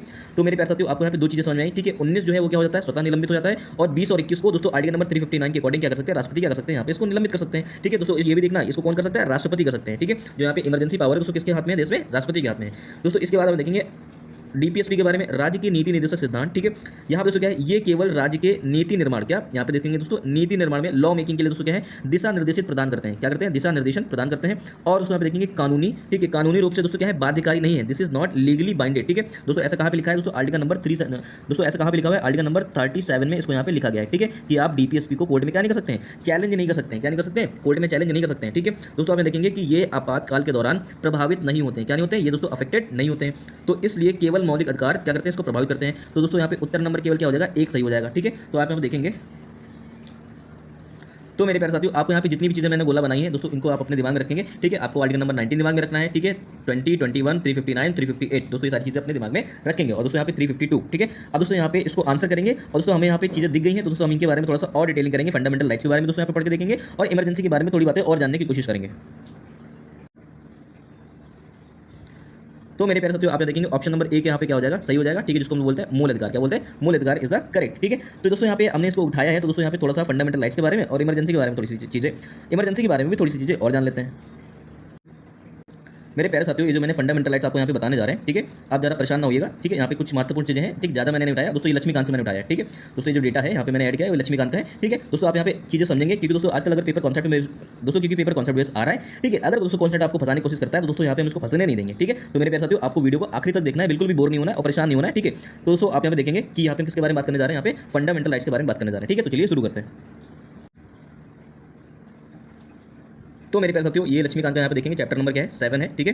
Fundamental rights. ठीक है। फंडामेंटल राइट्स दोस्तों इसको कहाँ से उठाया गया है? अमेरिका के कॉन्सेप्ट से दोस्तों इसको क्या किया गया? एडॉप्ट किया गया। ठीक है दोस्तों, इसको भारत का मैग्ना कार्टा भी कहा जाता है। दोस्तों मैंने ऊपर ही लिख रखा था। ठीक है। फंडामेंटल राइट्स दोस्तों संविधान के भाग कहाँ पे? 3 में दोस्तों उल्लेखित है, ये भी आपको पता ही होगा। ठीक है दोस्तों, यहाँ पे थोड़ा सा पढ़ के देखते हैं, इनके बारे में थोड़ा सा और जान के देखते हैं। तो आप देखेंगे संविधान के भाग 3 में, कहाँ पे? संविधान के भाग 3 में आर्टिकल नंबर 12 से लेकर कहाँ तक? 12 से लेकर के दोस्तों 35 तक, ठीक है, मूल अधिकारों का, ठीक है, विवरण है। इस संबंध में संविधान निर्माता अमेरिकी संविधान, कहाँ से? अमेरिकी संविधान, यानी अधिकार के विधेयक से क्या है? प्रभावित रहे। ठीक है, ये देख लिया आपने। इसके बाद दोस्तों आपने देखा कि संविधान के भाग 3 को, क्या? संविधान के भाग 3 को, ठीक है, भारत का मैग्ना कार्टा की संज्ञा दी गई है। क्या दी गई है? भारत का मैग्ना कार्टा की संज्ञा दी गई है। ठीक है, जो सर्वथा उचित है। क्या है? सर्वथा उचित है। ठीक है। अब उसमें आप देखेंगे कि इसमें एक लंबी एवं विस्तृत सूची, ठीक है, में न्यायोचित मूल अधिकारों का दोस्तों क्या किया गया? उल्लेख किया गया है। न्यायोचित का मतलब क्या दोस्तों? ये जस्टिफिएबल है। इसका मतलब क्या है कि अगर किसी का फंडामेंटल राइट्स वायलेट किया जाता है दोस्तों, आर्टिकल नंबर 32 के अकॉर्डिंग दोस्तों वो बंदा कहाँ पे जा सकता है? वो सुप्रीम कोर्ट जा सकता है। कहाँ जा सकता है? सुप्रीम कोर्ट जा सकता है। ठीक है। आर्टिकल नंबर 226 के अकॉर्डिंग वो कहाँ पे जा सकता है? ठीक है, वो कहाँ जा सकता है दोस्तों? हाई कोर्ट में जा सकता है। कहाँ जा सकता है? ठीक है, हाई कोर्ट में जा सकता है। तो मेरे प्यारे साथियों, आपको यहाँ पे इतनी बातें समझ में आई। ठीक है। आप यहाँ देखेंगे कि वास्तव में मूल अधिकारों के संबंध में जितना विस्तृत विवरण हमारे संविधान में प्राप्त होता है उतना विश्व के किसी देश में नहीं मिलता है, चाहे दोस्तों वो अमेरिका का ही क्यों ना हो। ठीक है। आप यहाँ देखेंगे संविधान द्वारा बिना किसी भेदभाव के हर व्यक्ति के मूल के लिए, संविधान द्वारा बिना किसी भेदभाव के हर व्यक्ति के मूल अधिकारों के दोस्तों संबंध में क्या दी गई? गारंटी दी गई है। दोस्तों यहाँ पे आप देखेंगे कि अगर किसी के अधिकारों की दोस्तों कोई गारंटी देता है दोस्तों वो कौन देता है? फंडामेंटल राइट्स देता है। ठीक है, ये बात आपको पता होनी चाहिए। इनमें प्रत्येक व्यक्ति के, ठीक है, आप देखेंगे समानता, क्या? समानता, ठीक, सम्मान, राष्ट्रहित और राष्ट्रीय एकता को दोस्तों क्या किया गया? समाहित किया गया है। ठीक, इस चीज आपको अपने दिमाग में रखना है। इसके बाद मेरे प्यारे दोस्तों देखेंगे मूल अधिकारों का तात्पर्य राजनीतिक लोकतंत्र। क्या दोस्तों? इन सब शब्दों को याद रखना दोस्तों, ये सब यहाँ से पूरी लाइन उठा करके दोस्तों लोग क्वेश्चन सेट कर देते हैं। ठीक है। मूल अधिकारों का तात्पर्य राजनीतिक लोकतंत्र के आदर्शों की दोस्तों क्या करना है? उन्नति से। ठीक है, यहाँ पे क्या करना है? राजनीतिक लोकतंत्र के आदर्शों को क्या करना है? उन्नति की ओर ले जाना है। ठीक है। ये अधिकार देश में व्यवस्था बनाए रखने एवं, ठीक है, राज्य के कठोर नियमों के खिलाफ नागरिकों की आजादी की सुरक्षा करते हैं। क्या करते हैं? राज्य की, ठीक है, राज्य के नागरिकों की दोस्तों क्या करते हैं यहाँ पे सुरक्षा करते हैं। ये विधानमंडल के कानून के क्रियान्वयन पर, ठीक है, तानाशाही को दोस्तों क्या करते हैं, मर्यादित करते हैं। दोस्तों ये सारी लाइनें आपको अपने दिमाग में रखना है, ठीक है, कि क्या करते हैं, तानाशाही को मर्यादित करते हैं, ठीक है, राजनीतिक लोकतंत्र के आदर्शों को क्या करते हैं, उन्नति दोस्तों करते हैं, ठीक है। दोस्तों यहाँ पे आप देखेंगे कि राज्य के खिलाफ, क्या राज्य के कठोर कानून के खिलाफ दोस्तों क्या करते हैं, दोस्तों ये नागरिकों की आजादी की क्या करते हैं दोस्तों, यहाँ पे सुरक्षा करते हैं। ये सारे वर्ड इंपॉर्टेंट है दोस्तों, सब कुछ इंपॉर्टेंट है, क्योंकि दोस्तों अगर पेपर जो अगर टैगलाइन पे बना रहा है दोस्तों तो इस टाइप से उठा देगा, ठीक है। दोस्तों हर तरीके से आप तैयार होने चाहिए, ठीक है। इसके बाद दोस्तों आप देखेंगे संक्षेप में इसके प्रावधानों का उद्देश्य कानून की सरकार बनाना है, ना कि व्यक्ति की, ठीक है। अगर दोस्तों शॉर्ट में कहा जाए कि फंडामेंटल राइट्स, कहने का तात्पर्य यह है कि दोस्तों अगर शॉर्ट में कह के देखा जाए कि फंडामेंटल राइट्स का सीधा मतलब क्या है, इसका सीधा मतलब यह है कि दोस्तों यहाँ पे क्या बनाना है, ठीक है। यहाँ पे देखेंगे कि कानून की सरकार बनानी है, किसकी बनानी है, कानून की सरकार बनानी है, ना कि दोस्तों क्या बनाना है, व्यक्ति की सरकार बनानी है, ठीक है। अब हम फिर मैंने पहले तो आप देखेंगे कि मूल अधिकारों को यह नाम इसलिए दिया गया है क्योंकि क्या, क्योंकि इन्हें संविधान के द्वारा दोस्तों क्या मिली है, गारंटी मिली है, और दोस्तों इनको क्या मिलती है, सुरक्षा प्रदान की गई, क्या प्रदान की गई, सुरक्षा प्रदान की गई है, ठीक है। दोस्तों वो सुरक्षा का दोस्तों जो रक्षक है वो कौन है, जुडिशरी है, ठीक है। ठीक है, आपने देखा होगा कि जब संविधान बना, ठीक है, तो दोस्तों यहाँ पे कितने मौलिक अधिकार थे दोस्तों, 7 थे, कितने थे, 7 हैं। अभी वर्तमान में दोस्तों यहाँ पे कितने हैं, यहाँ पे 6 हैं, कितने हैं, 6 हैं। तो दोस्तों यहाँ पे एक फंडामेंटल राइट्स को दोस्तों क्या कर दिया गया, यहाँ से हटा दिया गया कॉन्स्टिट्यूशन अमेंडमेंट एक्ट के माध्यम से।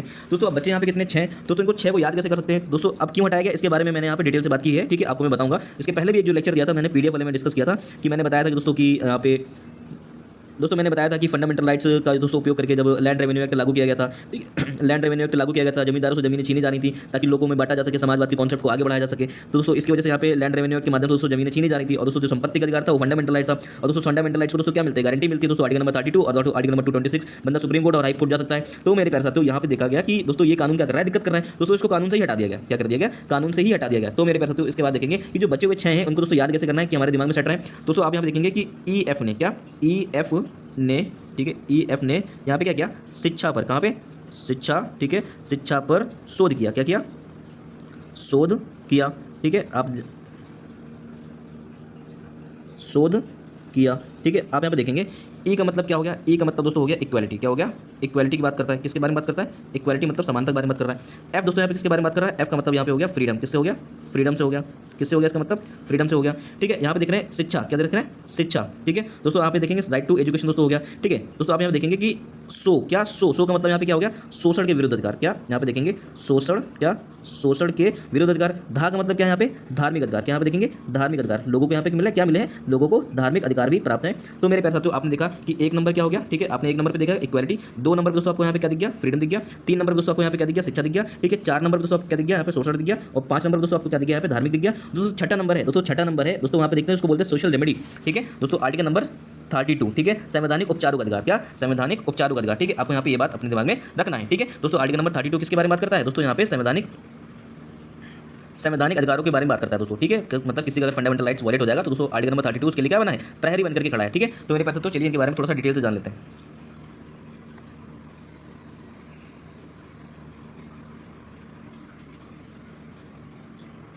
तो मेरे प्यारे साथियों आप देखेंगे यहाँ पे मैंने ये देखिए 7 प्रकार के दोस्तों यहाँ पे लिख रखे हैं, ठीक है। समता का अधिकार दोस्तों आर्टिकल नंबर 14 से लेकर के कहाँ तक, 18 तक की, ठीक, 14 से लेकर के 18 तक की। स्वतंत्रता का अधिकार दोस्तों 19 से लेकर के दोस्तों कहाँ तक, 22 तक। शोषण के विरुद्ध का अधिकार दोस्तों 23 से लेकर के 24 तक। दोस्तों इसमें भी क्वेश्चन पूछ लेता है दोस्तों, ठीक है, आप इसको हल्के नहीं लेंगे, ठीक है। धर्म की स्वतंत्रता दोस्तों आर्टिकल नंबर 25 से लेकर के 28 तक, ठीक है। सांस्कृतिक और शिक्षा संबंधी अधिकार दोस्तों आर्टिकल नंबर 29 से लेकर के 30 तक। जो संपत्ति का अधिकार था, क्या जो संपत्ति का अधिकार था दोस्तों वो कहाँ पे था, आर्टिकल नंबर 31 में था, कहाँ पे था, आर्टिकल नंबर 31 में मेंशन था।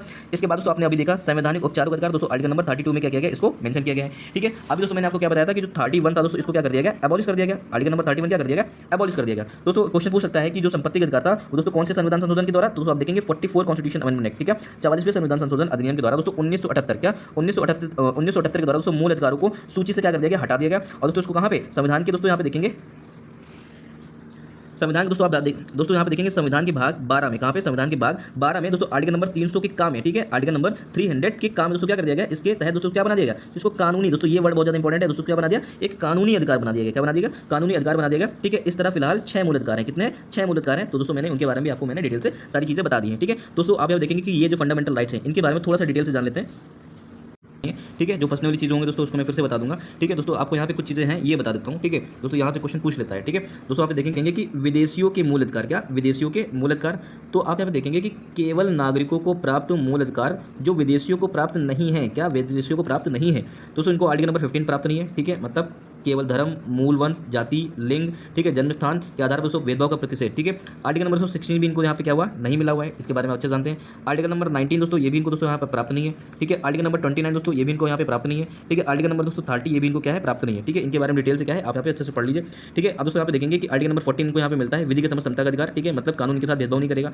ठीक है। अब यहाँ पे देखेंगे आर्टिकल नंबर दोस्तों आप देखेंगे, इसके बाद आर्टिकल नंबर 20, ठीक है, अपराधों के लिए दोस्तों दो सिद्धि से संबंधित दोस्तों संरक्षण, ठीक है। इसके बाद दोस्तों आप देखेंगे आर्टिकल नंबर 21 प्राण एवं दैहिक स्वतंत्रता का संरक्षण इनको प्राप्त होता है, ठीक है। Article number 21 sub clause A, ठीक है, यहाँ पे देखेंगे कि प्रारंभिक शिक्षा का अधिकार, ठीक है। आप यहाँ पे देखेंगे कि जो फॉरेनर से दोस्तों इंडिया में यहाँ पे स्टडी करने भी आते हैं, ठीक है दोस्तों, यहाँ पे इनको इस चीज़ का यहाँ पे अधिकार प्राप्त हुआ है। आप यहाँ पे देखेंगे आर्टिकल नंबर 22 दोस्तों, ठीक है, कुछ मामलों में हिरासत एवं नजरबंदी से दोस्तों क्या मिलेगा, इनको संरक्षण प्राप्त हो जाएगा, ठीक है। इसके बाद दोस्तों आप देखेंगे कि आर्टिकल नंबर 23 भी दोस्तों क्या प्राप्त है, ठीक है, बलात्श्रम और यहाँ पे देखेंगे अवैध मानव व्यापार के दोस्तों विरुद्ध यहाँ पे क्या है, इनको प्रतिषेध मिला हुआ है, ठीक है। इसके बाद दोस्तों आप देखेंगे कि कारखानों आदि में बच्चों के नियोजन का दोस्तों यहाँ पे क्या है, प्रतिषेध है। आर्टिकल नंबर 24 भी दोस्तों यहाँ पे क्या है, इनको प्राप्त हुआ है, ठीक है, ये चीज़ आप ध्यान रखेंगे। फिर मेरे प्यारे साथियों आप यहाँ पे देखेंगे कि जो आर्टिकल नंबर 25 है, ठीक है, जिसमें बोलते हैं कि धर्म की अभिवृद्धि के लिए, ठीक है, वृद्धि के लिए दोस्तों यहाँ पे क्या करना है, प्रयास करने की दोस्तों इनकी स्वतंत्रता है। दोस्तों आप देखते हैं यहाँ पे ईसाई मिशनरी आते हैं, ठीक है दोस्तों, चर्च में दोस्तों यहाँ पे फॉरेनर्स आते हैं, यहाँ पे क्या करते हैं, धर्म का प्रचार प्रसार करते हैं, ठीक है दोस्तों, ये इनको यहाँ पे फंडामेंटल राइट्स प्राप्त है, ठीक है। आप इसके बाद देखेंगे धार्मिक संस्थाओं के संचालन की दोस्तों यहाँ पे क्या स्वतंत्रता प्राप्त है। आर्टिकल नंबर 26 भी इनको प्राप्त है। आर्टिकल नंबर 27 दोस्तों किसी धर्म को प्रोत्साहित करने हैं तो दोस्तों यहाँ पे क्या करते हैं, करों से छूट, क्या करों से दोस्तों इनको क्या मिला हुआ है, छूट मिला हुआ है, ठीक है। इसके बाद दोस्तों आप देखेंगे आर्टिकल नंबर 28, क्या आर्टिकल नंबर 28 में क्या है, कुछ विशिष्ट संस्थानों में धार्मिक आदेशों को जारी करने की स्वतंत्रता, क्या विशिष्ट संस्थाओं में, कहाँ पे, विशिष्ट संस्थाओं में, ठीक है, धार्मिक आदेशों को जारी करने की स्वतंत्रता इनको क्या है, प्राप्त है, ठीक है दोस्तों। आपने यहाँ पे देख लिया कि इनको यहाँ पे कौन कौन से फंडामेंटल राइट्स प्राप्त हैं और कौन कौन से प्राप्त नहीं है। तो यहाँ पे मैं, ठीक है, इमरजेंसी रिलेटेड जो टॉपिक उठा रहा हूँ वो लक्ष्मीकांत से उठा रहा हूँ, ठीक है। यहाँ पे कुछ मैंने इंपॉर्टेंट कटिंग्स ले रखी है, ठीक है, जो कि क्या करेंगी, आपको बहुत ज़्यादा हेल्प करेंगी, ठीक है। बहुत ज़्यादा नहीं है, बहुत थोड़ा सा है, मैं आपको यहाँ पे करा देता हूँ, ठीक है, आप थोड़ा परेशान मत होना, ठीक है। तो दोस्तों यहाँ पे हम लोग इनके बारे में बात कर लेते हैं कि इनका दोस्तों डिस्कशन कहाँ पे किया गया है। तो मेरे पास साथियों आप देखेंगे कि संविधान के भाग 18 में, कहाँ पे, संविधान के भाग 18 में, ठीक है, अनुच्छेद संख्या 352 से लेकर के 360 तक, ठीक है, आपातकालीन प्रावधान का दोस्तों क्या किया गया, उल्लेख किया गया है, ठीक है। ये प्रावधान केंद्र को किसी भी असामान्य स्थिति से प्रभावी रूप से निपटने में दोस्तों क्या बनाते हैं, सक्षम बनाते हैं, ठीक है। इसके बाद दोस्तों आप देखेंगे कि संविधान में, ठीक है, इन प्रावधानों को जोड़ने का उद्देश्य देश की क्या करना है, संप्रभुता को, एकता को, ठीक है, अखंडता को, ठीक है, सॉवरेनिटी, इंटेग्रिटी एंड यूनिटी को दोस्तों क्या करना है, मेंटेन करना है। लोकतांत्रिक राजनीतिक व्यवस्था दोस्तों तथा संविधान की दोस्तों क्या करना है, सुरक्षा करना है, ठीक है। लोकतांत्रिक राजनीतिक व्यवस्था तथा संविधान की क्या करना है, सुरक्षा करना है।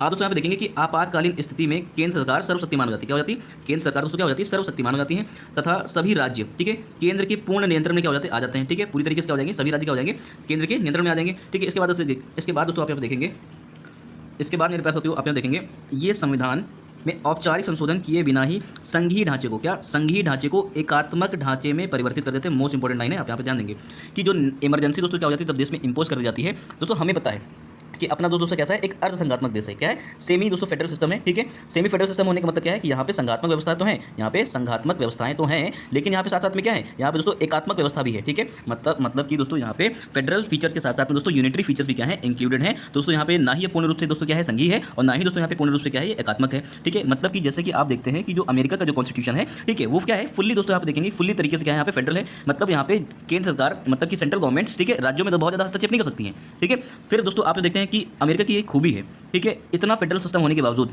राज्यों को इतनी स्वतंत्रता मिलने के बावजूद भी, ठीक है दोस्तों, वो क्या करते हैं, अलग होने की बातचीत नहीं करते हैं। और दोस्तों यहाँ पे आप देखते हैं इंडिया में, ठीक है, कि दोस्तों एकदम बांध के रखा गया है, ठीक है, एकदम बांध के रखा गया है, फुल प्रूफ करके रखा गया है कि बाहर जाने और हटने से कोई यहाँ पे कोई ताल्लुकात ही नहीं है, कोई गुंजाइश ही नहीं है।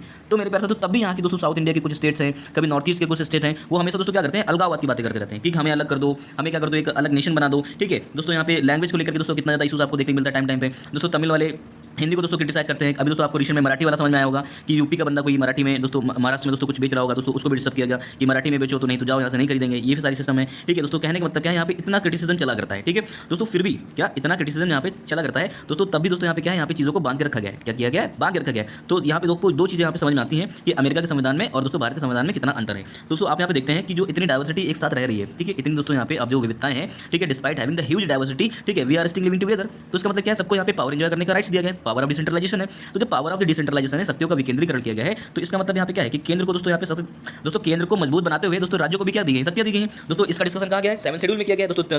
7 शेड्यूल में किया गया है, 3 अनुसूचियाँ बनाई गई दोस्तों।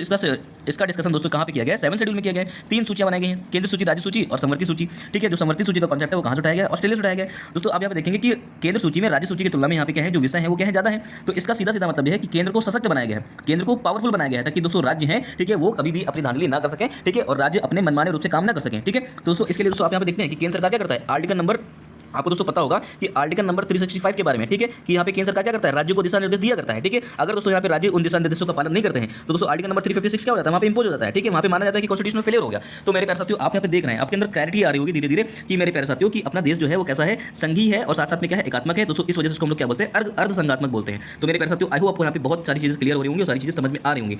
तो दोस्तों अब यहाँ पे देखेंगे ड्यूरिंग द इमरजेंसी, ठीक है, जब यहाँ पे इमरजेंसी देश में इंपोज कर दी जाती है तो दोस्तों जो संघीय व्यवस्था है दोस्तों वो हट करके, ठीक है, मगर दोस्तों जो संघीय व्यवस्था है, ठीक है, वो क्या हो जाती है, एकात्मक में परिवर्तन हो जाती है। कहने का मतलब कि आपने संविधान में कोई भी परिवर्तन भी नहीं किया और दोस्तों वो व्यवस्था कैसी हो गई, संघीय से दोस्तों कैसी हो गई, एकात्मक हो गई। दोस्तों यहाँ पे यही बताया जा रहा है। ठीक है दोस्तों, ये जब आपके यहाँ पे कॉन्सेप्ट क्लियर होंगे दोस्तों, चाहे पेपर दोस्तों जब आपके कॉन्सेप्ट क्लियर होंगे, फिर चाहे पेपर कितना भी टफ आ जाए दोस्तों, आपको कभी भी आप गलत करके नहीं आएंगे। ठीक है, इसके बाद दोस्तों आप यहाँ पे देखेंगे कि सामान्य समय में राजनीतिक व्यवस्था, ठीक है, का संघीय स्वरूप आपातकाल, क्या आपातकाल में एकात्मक स्वरूप में इस प्रकार का परिवर्तन भारतीय संविधान की दोस्तों क्या है, अद्वितीय विशेषता है। दोस्तों क्वेश्चन यहीं से उठा सकता है कि दोस्तों इस तरह मेंस में भी दोस्तों क्वेश्चन पूछ सकता है। ठीक है, मेंस में दोस्तों कह सकता है कि जो भारत में जो आपातकालीन व्यवस्था है एक अद्वितीय व्यवस्था है। ठीक है, मतलब यहाँ पे संघीय होने के साथ साथ, ठीक है, ये क्या हो जाता है, जैसे ही आपातकाल की घोषणा कर दी जाती है दोस्तों, इसका जो संघीय स्वरूप है संविधान में बगैर संशोधन किए बगैर दोस्तों कैसे व्यवस्था हो जाती है, ये एकात्मक स्वरूप दोस्तों ले लेता है। दोस्तों ये जो कि क्या है, इसकी दोस्तों जो कि क्या है, इसकी अद्वितीय विशेषता है। तो मेरे प्यारे साथियों, आप यहाँ पे चीजों को अच्छे से समझ रहे होंगे। ठीक है, इस परिप्रेक्ष्य में, ठीक है, डॉक्टर बी आर अम्बेडकर ने संविधान सभा में कहा था, क्या कहा था, संविधान सभा में कहा था दोस्तों, इसको भी यहाँ पे थोड़ा सा जान लेते हैं। उन्होंने कहा था कि अमेरिका सहित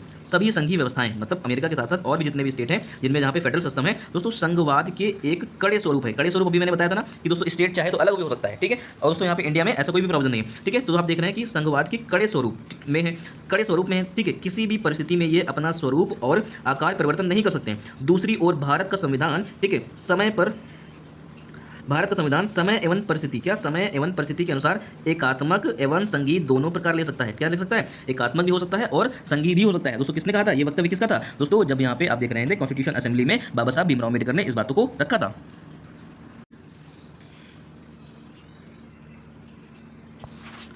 तो मेरे प्यारे साथियों एक बार हम इसको फिर से पढ़ दे रहे हैं। ठीक है, अमेरिका सहित सभी संघीय व्यवस्थाएं संघवाद में, ठीक है, कड़े स्वरूप में है। क्या, संघवाद के कड़े स्वरूप में है। किसी भी परिस्थिति में ये अपना स्वरूप और आकार परिवर्तन नहीं कर सकते हैं। ठीक है, कहने का मतलब क्या है कि वो अगर फेडरल है तो फेडरल ही रहेंगे, वो यूनिटरी कंडीशन में नहीं आ सकते हैं। ठीक है, दूसरी ओर भारत का संविधान, क्या, भारत का संविधान समय और परिस्थिति, ठीक है, अकॉर्डिंग टू टाइम और सिचुएशन के अकॉर्डिंग, ठीक है, एकात्मक से क्या हो सकता है, संघीय हो सकता है। क्या हो सकता है, संघीय। दोनों प्रकार दोस्तों हो सकते हैं। या दोस्तों आप यहाँ देखेंगे कि यह इस प्रकार निर्मित किया गया है कि सामान्यता या संघीय व्यवस्था के अनुरूप कार्य करता है, परंतु आपातकाल में या एकात्मक व्यवस्था के रूप में दोस्तों क्या करता है, कार्य करता है। तो मेरे पास साथियों अगले जो क्वेश्चन आएंगे उसमें हम यहाँ पे आपको डिटेल से समझाएंगे कि what is the feature of the federal system and what is the feature of the unitary features. ठीक है, तो मेरे पास तो आपको मैं एकात्मक और संघीय व्यवस्था दोनों के बारे में डिटेल से बताऊंगा आने वाले टाइम में। तो दोस्तों आप यहाँ देखेंगे संविधान में 3 प्रकार के आपातकाल हैं। कितने प्रकार के आपातकाल हैं, 3 प्रकार के आपातकाल हैं दोस्तों। कौन कौन से, इनको थोड़ा सा डिटेल से जानते हैं।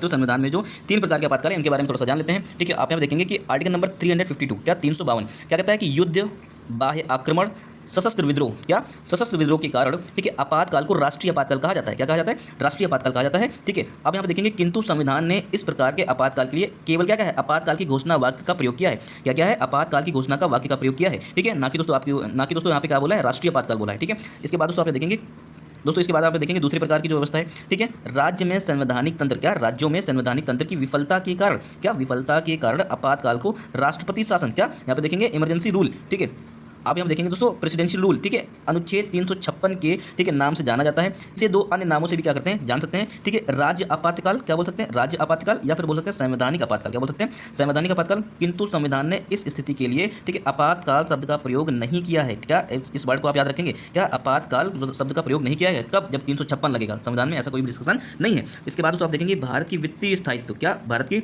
वित्तीय स्थायित्व या साख के खतरे के कारण दोस्तों अधिरोपित आपातकाल, मतलब फाइनेंशियल इमरजेंसी। ठीक है, जिसको हम क्या बोलते हैं, वित्तीय आपातकाल दोस्तों, आर्टिकल नंबर 360 के अनुसार दोस्तों इसको हम लोग जानते हैं। तो मेरे पास तो अब यहाँ पे थोड़ा सा और जानते हैं कि राष्ट्रीय आपातकाल के प्रभाव, क्या राष्ट्रीय आपातकाल के प्रभाव। तो आपात की उद्घोषणा, क्या आपात की उद्घोषणा के राजनीतिक तंत्र पर दोस्तों क्या पड़ते हैं, तीव्र और दूरगामी, क्या तीव्र और दूरगामी प्रभाव पड़ते हैं। ठीक है, इन परिणामों के अनुसार, ठीक है, इन परिणामों को दोस्तों 3 वर्गों में यहाँ पे रखा जा सकता है। पहला क्या है, यहाँ पे केंद्र राज्य संबंधों पर प्रभाव पड़ता है। ठीक है, आपको याद रखना है, क्योंकि दोस्तों यहाँ पे इसको यहाँ पे ये फैक्ट के फॉर्म में दोस्तों क्या कर सकते हैं, इसके ऑप्शन में डाल सकते हैं। केंद्र राज्य संबंधों पर दोस्तों प्रभाव पड़ता है। लोकसभा तथा राज्य विधानसभाओं, क्या लोकसभा और तथा राज्य विधानसभाओं के कार्यकाल पर दोस्तों क्या पड़ता है, प्रभाव पड़ता है। ठीक है, तीसरा आपको यहाँ पे क्या दिख रहा है, मौलिक अधिकार पर प्रभाव।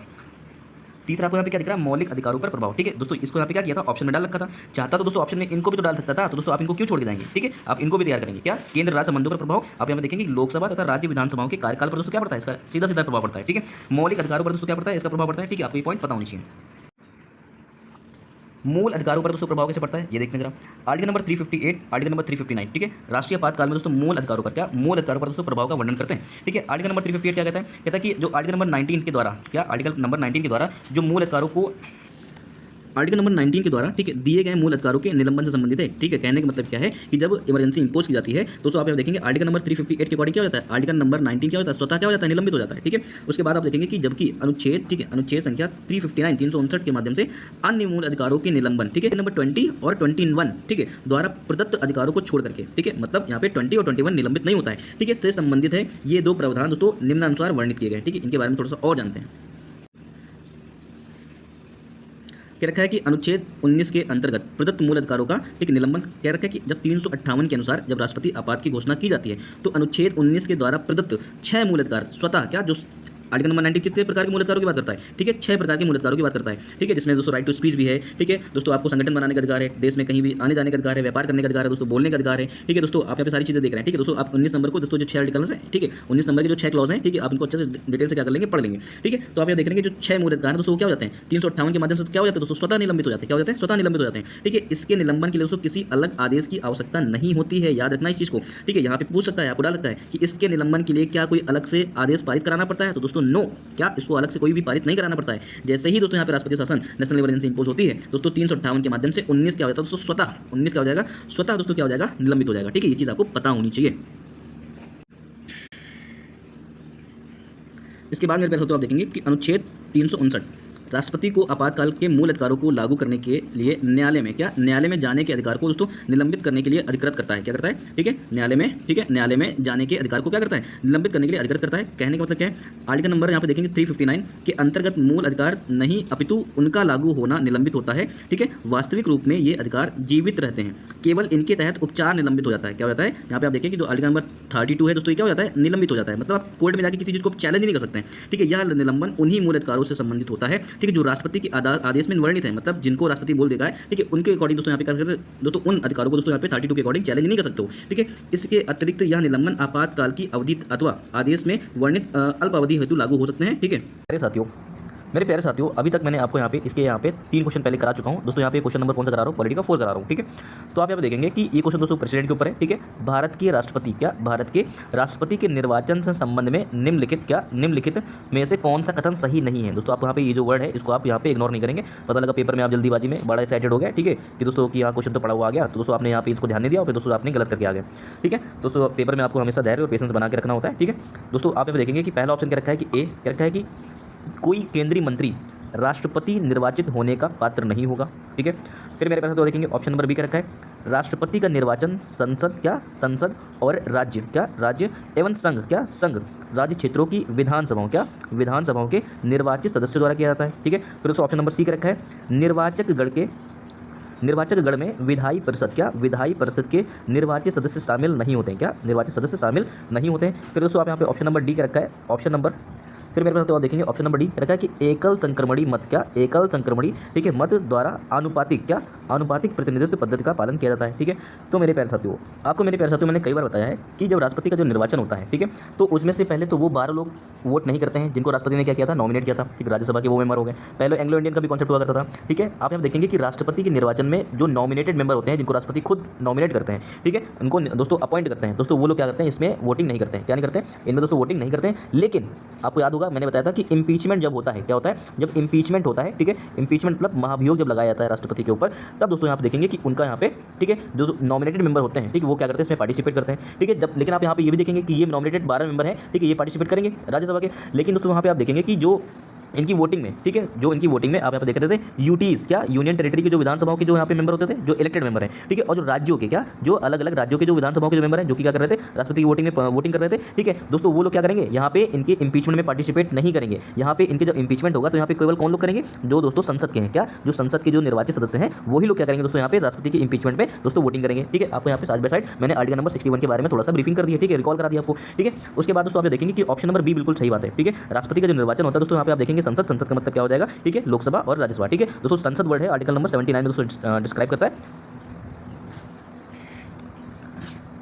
दोस्तों जो संसद वर्ड है, ठीक है, वो कॉन्स्टिट्यूशन में कहाँ पे है दोस्तों, जो संसद वर्ड है वो आर्टिकल नंबर 79 में दोस्तों क्या है, डिस्क्राइब किया गया है दोस्तों। उसमें मैंने आपको बताया था, त्रिकोण बना करके मैंने बताया था कि दोस्तों उसमें लोकसभा, राज्यसभा और राष्ट्रपति, क्या लोकसभा, राज्यसभा और राष्ट्रपति दोस्तों तीनों का मिला जुला रूप होता है। ठीक है दोस्तों, तीनों क्या होते हैं, इनके संसद के भाग होते हैं। इसके बाद दोस्तों मैंने आप यहाँ पे देखेंगे कि जो राज्य होते हैं, क्या होते हैं, जो राज्य होते हैं, जो राज्य विधानसभाओं के जो निर्वाचित मेंबर होते हैं दोस्तों, वो क्या करते हैं, राष्ट्रपति की वोटिंग में वोट करते हैं। ठीक है दोस्तों, जो यूनियन टेरिटरीज है, ठीक है, जहाँ पे दोस्तों विधानसभाएं हैं, दिल्ली एंड पौंडीचेरी, ठीक है दोस्तों, आप यहाँ देखेंगे कि वो लोग मेंबर भी क्या करते हैं, यहाँ पे राष्ट्रपति की वोटिंग में वोटिंग करते हैं। ठीक है दोस्तों, ऑप्शन नंबर बी क्या हो जाएगा, बिल्कुल ठीक हो जाएगा, लेकिन हमें बताना कौन सा है, सही नहीं कौन सा है। ठीक है, आप यहाँ पे सी ऑप्शन देखेंगे दोस्तों, आप देखेंगे कि निर्वाचक गण, क्या निर्वाचक गण में विधायी परिषद, क्या विधायी परिषद, ठीक है, जो काउंसिल्स के जो मेंबर होते हैं, क्या जो स्टेट काउंसिल्स के मेंबर जो होते हैं, ठीक है, वो निर्वाचित सदस्य शामिल नहीं होते। क्या दोस्तों, वो लोग वोटिंग राइट्स नहीं है उनको। ठीक है दोस्तों, ये ऑप्शन भी क्या है, बिल्कुल ठीक बात है। ठीक है, क्योंकि दोस्तों आप यहाँ पे देख रहे हैं कि राज्य विधानसभाओं के जो यहाँ पे दिखते हैं इलेक्टेड मेंबर है, केवल वही वोटिंग करते हैं, ना कि काउंसिल्स के। ठीक है, इसके बाद दोस्तों आप देखेंगे option number D, option number D क्या रखा है, एकल संक्रमणी मत के द्वारा, ठीक है, और आनुपातिक पद्धति के द्वारा। दोस्तों ये आपने हमेशा सुना होगा कि ऑप्शन नंबर डी तो बिल्कुल आपका ठीक था दोस्तों। यहाँ पे जब ये तीनों ही सही हो गए हैं तो दोस्तों ऑप्शन नंबर ए क्या हो जाएगा, गलत हो जाएगा। क्या हो जाएगा, ऑप्शन नंबर ए गलत हो जाएगा। क्यों, क्योंकि आप देखेंगे कि कोई केंद्रीय मंत्री, क्या कोई केंद्रीय मंत्री राष्ट्रपति निर्वाचित होने का पात्र नहीं होगा। दोस्तों बिल्कुल गलत बात है। क्या कोई भी केंद्रीय मंत्री दोस्तों क्या कर सकता है, राष्ट्रपति का दोस्तों पर्चा भर सकता है। ठीक है, क्या कर सकता है, राष्ट्रपति को पर्चा भर सकता है दोस्तों। ठीक है, अब पर्चा दाखिल करने में दोस्तों एक जमानत राशि भी क्या कर जाती है, जमा की जाती है। ठीक है दोस्तों, आप यहाँ पे ध्यान देना। ठीक है,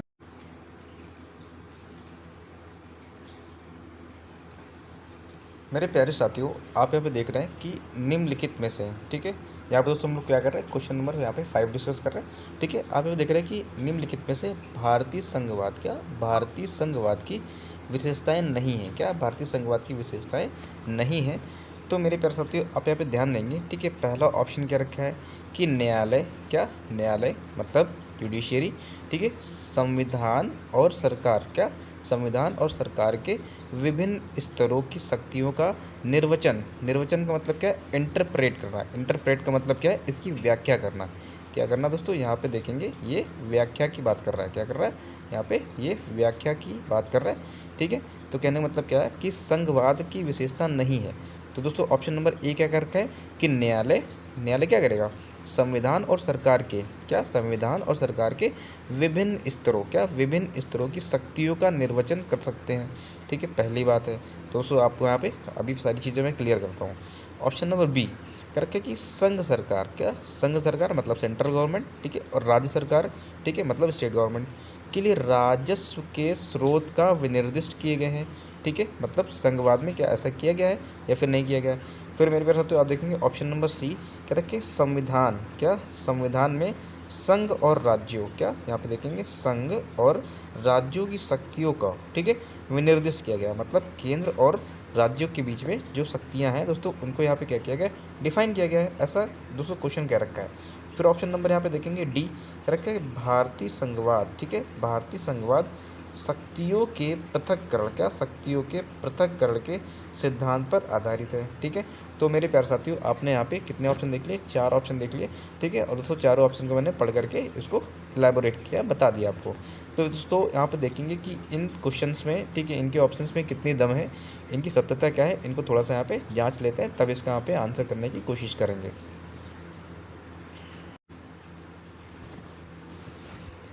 तो मेरे प्यारे साथियों, आप यहाँ पे देखेंगे, ठीक है, इसकी यहाँ पे हम लोग क्या कर रहे हैं, व्याख्या कर रहे हैं।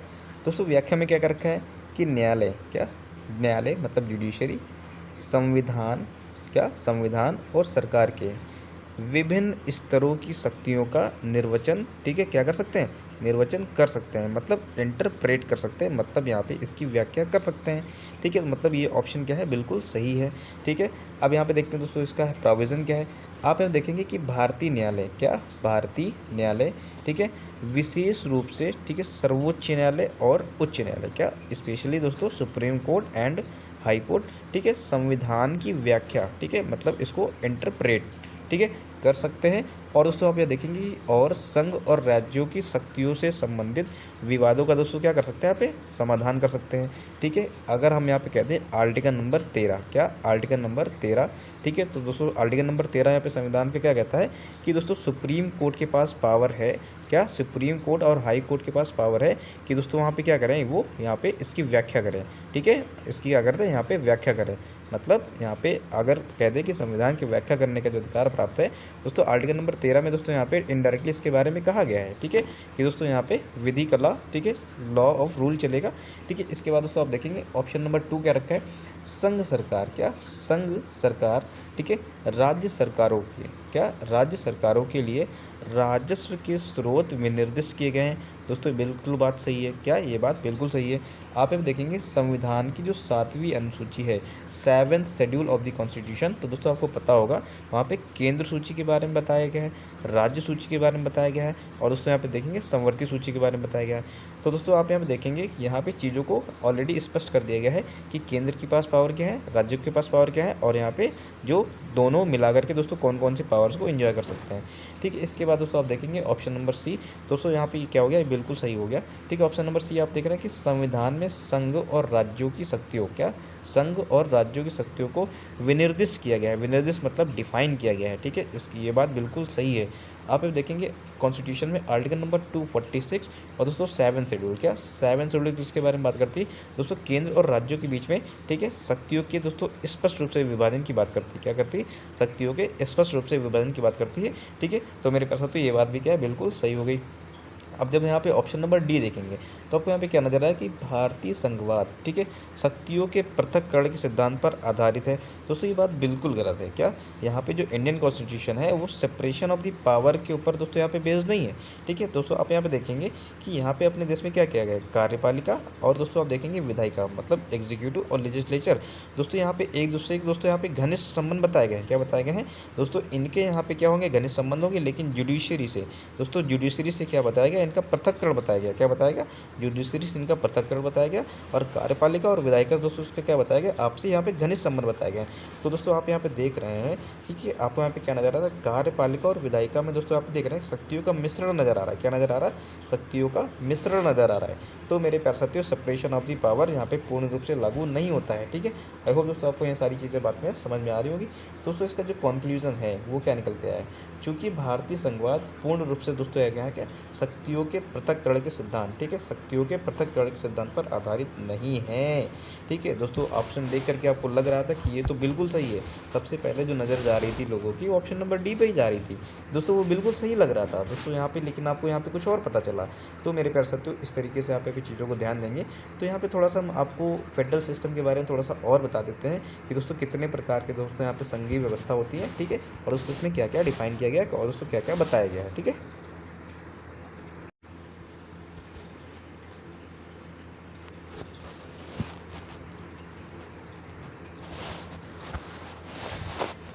तो मेरे प्यारे साथियों ये लक्ष्मीकांत की दोस्तों यहाँ पे ये एम लक्ष्मीकांत की दोस्तों क्या है, ये कटिंग है। तो आप यहाँ पे देखेंगे दोस्तों संघीय सरकार के बारे में। ठीक है, तो आप दोस्तों यहाँ पे देखते हैं दोहरी सरकार। दोहरी सरकार का मतलब क्या है, राष्ट्रीय और क्षेत्रीय सरकार, मतलब यहाँ पे क्या होगा, केंद्र सरकार के साथ साथ यहाँ राज्य सरकारें भी क्या करेंगी, एग्जिस्टेंस में रहेंगी। ठीक है, लिखित संविधान के बारे में बात करता है दोस्तों, ये ऑप्शन में आपसे डाल के पूछ सकता है कि निम्नलिखित में से संघीय व्यवस्था का यहाँ पे कौन सा भाग है, कौन सा यहाँ पे पार्ट है। तो दोस्तों आप यहाँ पे इससे अच्छे से इसको पढ़ेंगे। तो आप देखो, तो मेरे प्यारे साथियों आप यहाँ देखेंगे लिखित संविधान। लिखित संविधान का मतलब क्या है दोस्तों, जिस देश का संविधान लिखित है, और दोस्तों हमें पता है कि हम जब आपसे कोई लेन देन करते हैं दोस्तों, आप यहाँ पे देखते हैं हमेशा लिखा पड़ी होती है, कभी पैसे की कोई लेन देन में हो या फिर कभी किसी ज़मीन का लेन देन हो, तो मेरे प्यारे साथियों हमेशा इसकी पक्की लिखा पड़ी होती है साक्ष्यों के रूप में। ठीक है, तो इसका मतलब क्या है कि यहाँ पे जो लिखित चीज़ होती है वो दोस्तों एज अ साक्ष्य के रूप में मानी जाती है कि हाँ ये चीज़ दोस्तों क्या है, ये लिखी हुई है। तो मेरे प्यारे साथियों यहाँ पे केंद्र और राज्यों के बीच में जो शक्तियों का विभाजन है, ठीक है दोस्तों, आप यहाँ पे देखेंगे आर्टिकल नंबर 246 आपको मैंने अभी पीछे बताया। ठीक है, आपको 7 शेड्यूल मैंने पीछे बताया। तो दोस्तों आप यहाँ पे देखेंगे कि 7 शेड्यूल में और आर्टिकल नंबर 246 में यहाँ पे स्पष्ट रूप से लिखा हुआ है कॉन्स्टिट्यूशन में। तो दोस्तों यहाँ पे लिखित संविधान होना बहुत ज़रूरी है कि दोस्तों आपको यहाँ पे एज अ प्रमाण के रूप में दोस्तों जब ये संविधान लिखित होगा दोस्तों तभी तो यहाँ पे सुप्रीम कोर्ट या हाई कोर्ट क्या करेगा, उसको इंटरप्रेट करेगा, ठीक है, उसको दोस्तों यहाँ पे व्याख्या करेगा। तो मेरे ख्याल से तो ये चीज़ आपको जानना ज़रूरी है। तो आई होप दोस्तों आपके दिमाग में क्लियर हो रहा होगा कि दोस्तों संघीय व्यवस्था में या संघीय सरकार में दोस्तों लिखित संविधान का होना बहुत ज़रूरी है। फिर इसके बाद दोस्तों आप देखेंगे कि राष्ट्रीय एवं क्षेत्रीय सरकारों राष्ट्रीय एवं क्षेत्रीय सरकारों के मध्य शक्तियों का विभाजन। दोस्तों फिर वही बात आ गई यहाँ पे क्या 7th शेड्यूल के बारे में बात कर रहे हैं, ठीक है। आर्टिकल नंबर 246 के बारे में यहाँ पे बात हो रही है, ठीक है। दोस्तों आपको यहाँ पे चीज़ें समझ में आ रही संविधान की सर्वोच्चता, ठीक है, ये चीज़ आप ध्यान रखेंगे। संविधान की सर्वोच्चता से क्या मतलब है मेरे प्यारे साथियों, कहने का मतलब ये है कि जब संविधान की सुप्रीमेसी होगी, ठीक है, सुप्रीमेसी ऑफ द कॉन्स्टिट्यूशन होगी, तो इसका मतलब क्या है कि यहाँ संविधान को आगे रखा जाएगा। यहाँ पे किसी व्यक्ति की या किसी विशेष समुदाय की या दोस्तों किसी राज्य की दोस्तों यहाँ पे कुछ धांधागिरी नहीं चलेगी, कोई भी धांधली नहीं चलेगी इनकी। मतलब जो संविधान में लिखा होगा उसी को आगे रखा जाएगा। इसी वजह से यहाँ पे देख रहे हैं कि अब संविधान की सर्वोच्चता मतलब सुप्रीमेसी ऑफ द संविधान, ठीक है, सुप्रीमेसी ऑफ द कॉन्स्टिट्यूशन, मतलब जो संविधान है वही ठीक है, ठीक है, मतलब संविधान है वही ठीक है, ठीक है, उसके अलावा और कुछ नहीं। मतलब यहाँ पे दोस्तों किसका सरकार चलेगा, ठीक है, कानून की सरकार चलेगी दोस्तों। यहाँ पे रूल फॉलो कराया जाएगा और रूल फॉलो किया जाएगा, ठीक है। तो मेरे प्यारे साथियों जो रूल्स लिखे हुए हैं दोस्तों वो कहाँ हैं, कॉन्स्टिट्यूशन में। तो मेरे प्यारे साथियों आपको ये चीज़ अच्छे से समझ में आई होगी।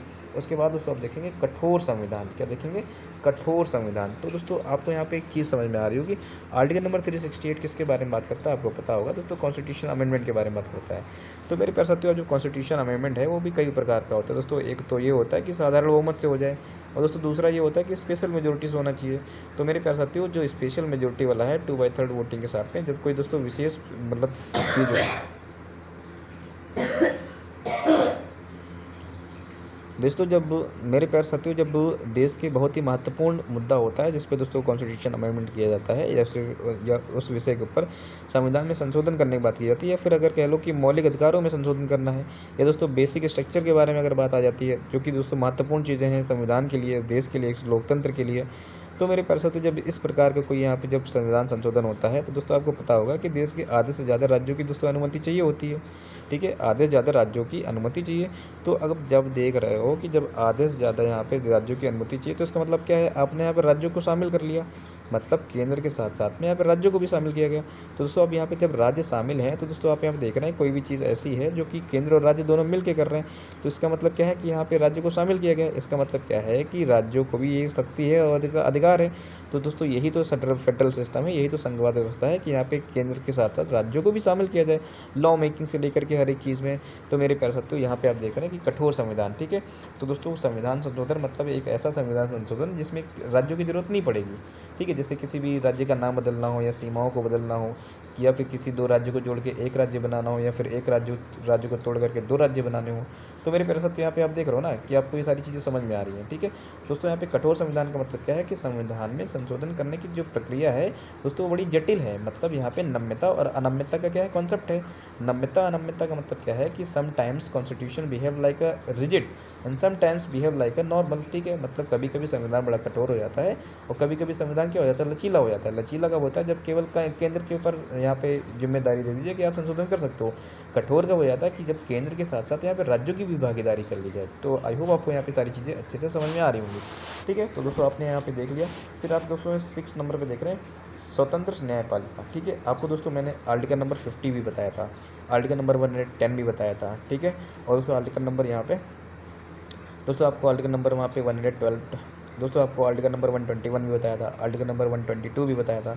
तो दोस्तों आपको यहाँ पे मैंने बताया था कि आप देखेंगे कि आर्टिकल नंबर 50 क्या कहता है, ठीक है। कहता है कि दोस्तों आर्टिकल नंबर 50 यहाँ पे क्या कहता है, ठीक है, कहता है कि न्यायपालिका और कार्यपालिका के बीच पृथककरण। और दोस्तों आपने अभी पीछे देखा था कि सेपरेशन ऑफ द पावर में कि जो विधायिका होती है वो कार्यपालिका का संबंध इससे डायरेक्ट होता है। इनके बीच में दोस्तों कि जितनी ज़्यादा दोस्ती होगी दोस्तों कार्य करने में इतनी ज़्यादा आसानी होगी। कार्यपालिका और विधायिका के बीच में जितने ज़्यादा अच्छे संबंध होंगे लॉ मेकिंग में इतनी ज़्यादा आसानी होगी, ठीक है। और जबकि दोस्तों आप देखेंगे कि यहाँ पे भी बताया गया था कि जो सुप्रीम कोर्ट है या हाई कोर्ट है मतलब जुडिशरी है उसको अलग बताया गया था, ठीक है। क्योंकि दोस्तों इसके ऊपर आँख कान बना के रखती है ना कि सरकार अगर कोई भी गलत नियम पारित कर देगा तो इसको दोस्तों क्या करेगा, एक यहाँ पे प्रहरी बन करके खड़ा रहेगा, ठीक है, सुप्रीम कोर्ट या हाई कोर्ट। तो मेरे प्यारे साथियों यहाँ पे क्या देखें सुप्रीमेसी ऑफ दी यहाँ पे आपने यहाँ पे क्या देखा दोस्तों आपने यहाँ पे देखा कि फ्रीडम ऑफ द जुडिशरी, तो फ्रीडम ऑफ द जुडिशरी, स्वतंत्र न्यायपालिका का मतलब यही है कि जब तक न्यायपालिका स्वतंत्र नहीं होंगी दोस्तों, तब तक जा करके दोस्तों देश में यहाँ पे उचित न्याय नहीं हो पाएगा। तो दोस्तों यहाँ पे उचित न्याय करने के लिए यहाँ पे न्यायपालिकाओं का स्वतंत्र होना बहुत ज़रूरी है। ठीक है, आप यहाँ पे देख रहे हैं द्विसदनीय विधायिका।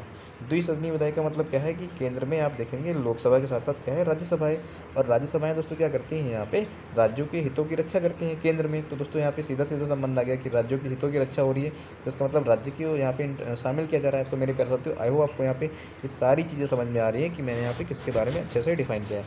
दोस्तों आपको यहाँ पे संघीय व्यवस्था के बारे में बहुत ही अच्छे समझ में आया होगा। ठीक है दोस्तों, यहाँ पे एकात्मक व्यवस्थाओं के बारे में बता रखा है। कभी कोई नेक्स्ट क्वेश्चन मिलेगा तो दोस्तों हमने वहाँ पे एकात्मक व्यवस्थाओं के बारे में भी डिटेल से बात करेंगे। तो मेरे प्यारे साथियों, इतना पढ़ने के बाद आपको यहाँ पे क्या समझ में आ रहा है? ऑप्शन नंबर ए में कि न्यायालय, ठीक है, संविधान और सरकारों के विभिन्न स्तरों का क्या, विभिन्न स्तरों की शक्तियों का दोस्तों क्या कर सकता है, इंटरप्रेट कर सकता है, मतलब यहाँ पे पढ़ करके बता सकता है। दोस्तों ऑप्शन नंबर क्या है, बिल्कुल सही है। ठीक है, यहाँ पे क्या पूछ रहा है, गलत वाला पूछ रहा है। ठीक, गलत कौन सा है दोस्तों? ऑप्शन नंबर बी में क्या रखा है, संघ सरकार, और यहाँ पे देख रहा है राज्य सरकार की राजस्व का दोस्तों यहाँ पे क्या, राजस्व के जो स्रोत हैं उसको विनिर्दिष्ट किया गया, मतलब डिफाइन किया गया है। तो दोस्तों ये बात बिल्कुल सही है। ठीक है, 7 शेड्यूल में, और दोस्तों यहाँ पे आर्टिकल नंबर 246 में, कब, कहाँ पे, 246 में दोस्तों उसको बताया गया अच्छे से। दोस्तों ये बिल्कुल सही हो गया। ऑप्शन नंबर सी देख रहे हैं, फिर रखे संविधान में संघ और यहाँ पे देख रहे हैं राज्यों, क्या संघ और राज्यों की शक्तियों को दोस्तों क्या किया है, विनिर्दिष्ट किया गया। दोस्तों सही बात है, यहाँ पे 7 शेड्यूल आर्टिकल नंबर 246 में ये बात बता दी गई है। दोस्तों ऑप्शन नंबर डी क्या दिख रहा है, भारतीय संघवाद शक्तियों के पृथक्करण के सिद्धांत पर क्या है, आधारित है। दोस्तों ये बात गलत है। ठीक है, शक्तियों के पृथक्करण दोस्तों है, बात सही है, लेकिन दोस्तों यहाँ पे पूर्ण रूप से नहीं है। दो ऑप्शन, तो मेरे कर सकते हो ऑप्शन नंबर डी क्या हो गया, पूरी तरीके से गलत हो गया। ठीक है दोस्तों, ये यहाँ पर क्या है, सही है, ये सही है, ये सही है, और दोस्तों ऑप्शन नंबर डी यहाँ पे क्या हो गया, ये गलत हो गया। तो मेरे कर सकते हो राइट ऑप्शन यहाँ पे कौन सा दिख रहा है आपको, डी दिख रहा है। ठीक है, क्योंकि दोस्तों यहाँ पे नहीं वाला पूछा था, गलत पूछा था, निगेटिव में पूछा था, नॉट में पूछा था। दोस्तों नॉट में कौन सा, डी यहाँ पर क्या हो गया, यहाँ पे सही हो गया। ठीक है दोस्तों, आई होप आपको यहाँ पे सारी चीज़ें समझ में आ रही होंगी। दोस्तों जल्दी मिलते हैं नेक्स्ट वीडियो में। Thank you so much for watching this video. Hello everybody, this is me Altamas Mansuri and you are watching educator Altamas 2.0 future officers. यहाँ पे मैं एक महत्वपूर्ण क्वेश्चन डिस्कस कर रहा हूँ। मेरी नज़र में दोस्तों यह क्वेश्चन पेपर के लिए बहुत ज़्यादा महत्वपूर्ण है। ठीक है, डायरेक्टली या दोस्तों इनडायरेक्टली आपको ये क्वेश्चन देखने को मिल सकता है। दोस्तों मेरे प्यारे साथ क्वेश्चन क्या रखा है, केंद्र राज्य संबंधों में, क्या केंद्र राज्य संबंधों में परिवर्तन की सिफारिश करने के लिए, क्या परिवर्तन की सिफारिश करने के लिए निम्नलिखित में से कौन सा आयोग गठित किया गया था, कौन सा कमीशन गठित किया गया था। ठीक है, आप यहाँ पे क्वेश्चन को एक बार इंग्लिश में देख लेंगे, which of the following commission, क्या which of the following commission was set, ठीक है, up to recommended changes in the centre state relation, क्या सेंटर स्टेट रिलेशंस। ठीक है, क्वेश्चन कहने का मतलब है, ठीक है, केंद्र राज्य संबंधों से यहाँ पे बारिश है। दोस्तों यहाँ पे क्वेश्चन जो है केंद्र राज्य संबंधों से रिलेटेड है। ठीक है, और केंद्र राज्य संबंधों में परिवर्तनों क्या केंद्र राज्य संबंधों में, केंद्र राज्य संबंध में परिवर्तनों की सिफारिश, क्या कोई भी अगर चेंजेस करने होते हैं तो इसकी सिफारिश करने के लिए दोस्तों कौन सा आयोग गठित किया गया था। दोस्तों आप देखेंगे वर्मा आयोग, ठीक है, यूसी बनर्जी आयोग, ठीक है, कोठारी आयोग, ठीक है, और यहाँ पे देखेंगे सरकारिया कमीशन या सरकारी आयोग। तो मेरे प्यारे साथियों, इसको सॉल्व करने के लिए यहाँ पे हम पहले इन सभी आयोग के बारे में अच्छे से जान लेते हैं। दोस्तों आप यहाँ पे ध्यान देंगे कि जितने भी आयोग हैं, ठीक है, आप दोस्तों इनके ऊपर अच्छी सी पकड़ बनाएंगे। ठीक है, कि कौन सा आयोग किससे रिलेटेड है, क्योंकि दोस्तों आयोग से क्वेश्चन पूछ लेता है। ठीक है दोस्तों, आप इसको इग्नोर करके नहीं जाएंगे 1%। ठीक है दोस्तों, इसका जो सॉल्यूशन है, ठीक है, इंग्लिश में लिखा हुआ है, आप हिंदी वाले परेशान मत होना, मैं यहाँ पे इसको पढ़ करके पूरा एक्सप्लेन कर दूंगा। ठीक है, नहीं तो दोस्तों आप इसका स्क्रीनशॉट ले लीजिए। ठीक है, गूगल मैप से जाकर के दोस्तों गूगल लेंस से जाकर के इसको आप क्या कर सकते हैं, हिंदी में देख सकते हैं। ठीक है, मेरे प्यारे साथियों, आप देखेंगे सरकारिया कमीशन वॉज इस्टेब्लिश, ठीक है, इन दी 1983, कब इस्टेब्लिश की गई थी, 1983 में। ठीक है, by the government of India, ठीक है, किसके द्वारा, गवर्नमेंट ऑफ इंडिया के द्वारा, भारत सरकार के द्वारा, टू एग्जामिन एंड रिव्यू, ठीक है, क्या करने के लिए दोस्तों, एग्जामिन करने के लिए और रिव्यू करने के लिए, ठीक, समीक्षा करने के लिए, द वर्किंग ऑफ दी, ठीक है, existence arrangement between the centre and state. ठीक है, जो अभी उस टाइम वर्तमान में जो यहाँ पे अरेंजमेंट थे दोस्तों, ठीक है, जो एग्जिस्ट कर रहे थे, ठीक है दोस्तों, उनको क्या करना था, सेंटर और स्टेट के बीच में यहाँ पे क्या करना था, कैसे रिलेशंस हैं, ठीक है, और वो कैसे वर्क कर रहा है, इसको एग्जामिन करने के लिए। ठीक है, एंड रिकमेंडेड, ठीक है, और दोस्तों सुझाव देना था, changes to improve the centre state relation. ठीक है, और दोस्तों यहाँ पे यह भी रिकमेंड करना था कि सेंटर स्टेट रिलेशंस के अंदर, ठीक है दोस्तों, केंद्र संबंधों को और ज़्यादा मजबूत करने के लिए दोस्तों क्या कर सकते हैं। ठीक है, तो मेरे कर सकते हो देखेंगे, the commission was chaired by the justice RS. Sarkaria, क्या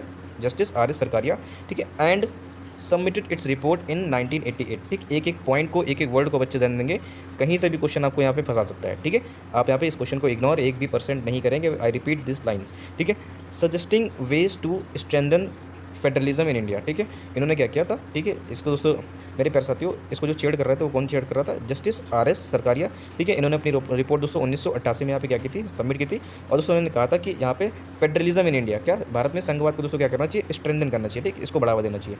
संघवाद को आप जितना अच्छा बढ़ावा दे देंगे, ठीक है, कहने का मतलब यहाँ पे स्टेट को जितनी ज़्यादा अच्छा पावर देते जाएंगे, ठीक है, केंद्र और राज्यों के बीच में संबंध उतने ज़्यादा मजबूत होंगे, ठीक है। आज दोस्तों आप देखेंगे कि जो वर्मा कमीशन है, क्या जो वर्मा कमीशन है, ठीक है, इसका संबंध दोस्तों किससे related to security and legal matter, क्या इसका संबंध किससे, सिक्योरिटी और लीगल मैटर से, ठीक है। यूसी बनर्जी कमीशन, क्या यूसी बनर्जी कमीशन, ठीक है। दोस्तों आप देखेंगे गोधारा ट्रेन जो कांड हुआ था, क्या गोधारा ट्रेन कांड जो हुआ था 2002 में दोस्तों, ठीक है, इसको दोस्तों यहाँ पे कमीशन बैठाया गया था इसको जांच करने के लिए।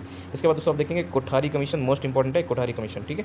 कोठारी कमीशन रिलेटेड टू, ठीक है, एजुकेशन रिफॉर्म इन इंडिया, क्या एजुकेशन रिफॉर्म, ठीक है। भारत में दोस्तों आप देखेंगे यहाँ पे शैक्षणिक विकास के लिए, क्या शैक्षणिक सुधारों के लिए दोस्तों कौन सी कमीशन बैठाई गई थी, कोठारी कमीशन। दोस्तों कब 1964 से लेकर के 1966 के बीच में, ठीक है। तो मेरे प्यारे साथियों, आई होप आपको यहाँ पे सारी चीज़ें अच्छे से समझ में आ गई होंगी। दोस्तों आप यहाँ पे देखेंगे ऑप्शन नंबर डी, ठीक है, केंद्र और संबंधों को दोस्तों, ठीक है, एग्जामिन करने के लिए, उनमें कोई चेंजेस करने के लिए दोस्तों कौन सी कमीशन से रिलेटेड है, तो आप देखेंगे सरकारिया कमीशन, कौन सा यहाँ पे सरकारिया आयोग दोस्तों क्या है, इसका संबंध है, ठीक है। आई होप दोस्तों आपको क्वेश्चन अच्छे से समझ में आया होगा। दोस्तों आप यहाँ पे कोठारी कमीशन का संबंध किससे, एजुकेशन से, ठीक है। यूसी बनर्जी कमीशन का संबंध किससे, गोधारा कांड से, ठीक है। वर्मा कमीशन दोस्तों किससे रिलेटेड है, सिक्योरिटी एंड लीगल मैटर से, ठीक है। दोस्तों आप इस चीज़ को भूलेंगे नहीं, फिर आप बता रहा हूँ, ठीक है। सरकारी कमीशन का जो गठन हुआ था 1983 में हुआ था, उन्होंने अपनी रिपोर्ट कब सौंपी थी, 1988 में सौंपी थी, ठीक है। सरकारी कमीशन का जो नाम सरकारी कमीशन पड़ा, क्योंकि दोस्तों यहाँ पे आप देखेंगे इसके जो चेयरपर्सन थे वो कौन थे, RS सरकारिया, कौन थे, RS सरकारिया थे, ठीक है। तो मेरे प्यारे साथियों, आई होप आपको ये सारी बातें समझ में आई होंगी, ठीक है।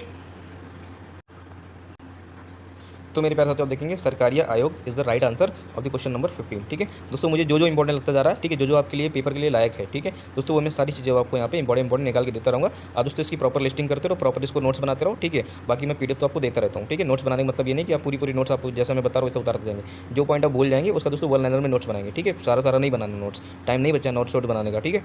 तो दोस्तों जल्दी मिलते हैं नेक्स्ट वीडियो में। Thank you so much watching this video. मेरे प्यारे साथियों, यहाँ पे हम क्वेश्चन नंबर 16 डिस्कस कर रहे हैं, ठीक है। मोस्ट इंपॉर्टेंट है, इस वजह से आपको यहाँ पे देखना है, भारत के संविधान के अनुसार निम्नलिखित में से कौन सा कथन सही नहीं है, ठीक है, कौन सा कथन यहाँ पे सही नहीं है। तो आप दोस्तों देखेंगे कि यहाँ पे ऑप्शन नंबर 1 क्या रखा है, राष्ट्रपति अपना त्यागपत्र भारत के मुख्य न्यायमूर्ति, ठीक है, मुख्य न्यायमूर्ति मतलब चीफ जस्टिस ऑफ इंडिया को प्रस्तुत करते हैं, ठीक, पहला ऑप्शन हो गया। ऑप्शन नंबर 2 क्या रखा है कि उपराष्ट्रपति अपना त्यागपत्र, ठीक है, क्या उपराष्ट्रपति अपना त्यागपत्र, ठीक है, भारत के राष्ट्रपति को समर्पित करते हैं, ठीक है। अब इसके बाद देखेंगे भारत के नियंत्रक एवं महालेखक परीक्षक, क्या जो CAG है, कंप्ट्रोलर एंड ऑडिटिंग जनरल को, ठीक है, उस पद से उसी तरीके से हटाया जा सकता है जिससे कि भारत के राष्ट्रपति को हटाया जा सकता है, क्या जिससे कि भारत के राष्ट्रपति को हटाया जा सकता है, ठीक है। ऑप्शन नंबर 4 पढ़ेंगे, उच्चतम न्यायालय का कोई न्यायाधीश, क्या उच्चतम न्यायालय का कोई न्यायाधीश भारत के मुख्य न्यायमूर्ति को संबोधित करते हुए अपने हस्ताक्षर लिखित लेख द्वारा अपने पद से त्यागपत्र दे सकते हैं, ठीक है। तो मेरे प्यारे साथियों, इस क्वेश्चन को सॉल्व करने के लिए यहाँ पे हम थोड़ा सा इसका सॉल्यूशन देखते हैं, देन यहाँ पे हम सारी चीज़ें करेंगे। मेरे प्यारे साथियों, अब यहाँ पे ऑप्शन नंबर 1 का सॉल्यूशन देखेंगे, राष्ट्रपति अपना त्यागपत्र, क्या राष्ट्रपति अपना जो रिजाइन लेटर होता है भारत के मुख्य न्यायमूर्ति को प्रस्तुत करते हैं, ठीक है दोस्तों। ये क्या है, गलत है, क्या है ये गलत है।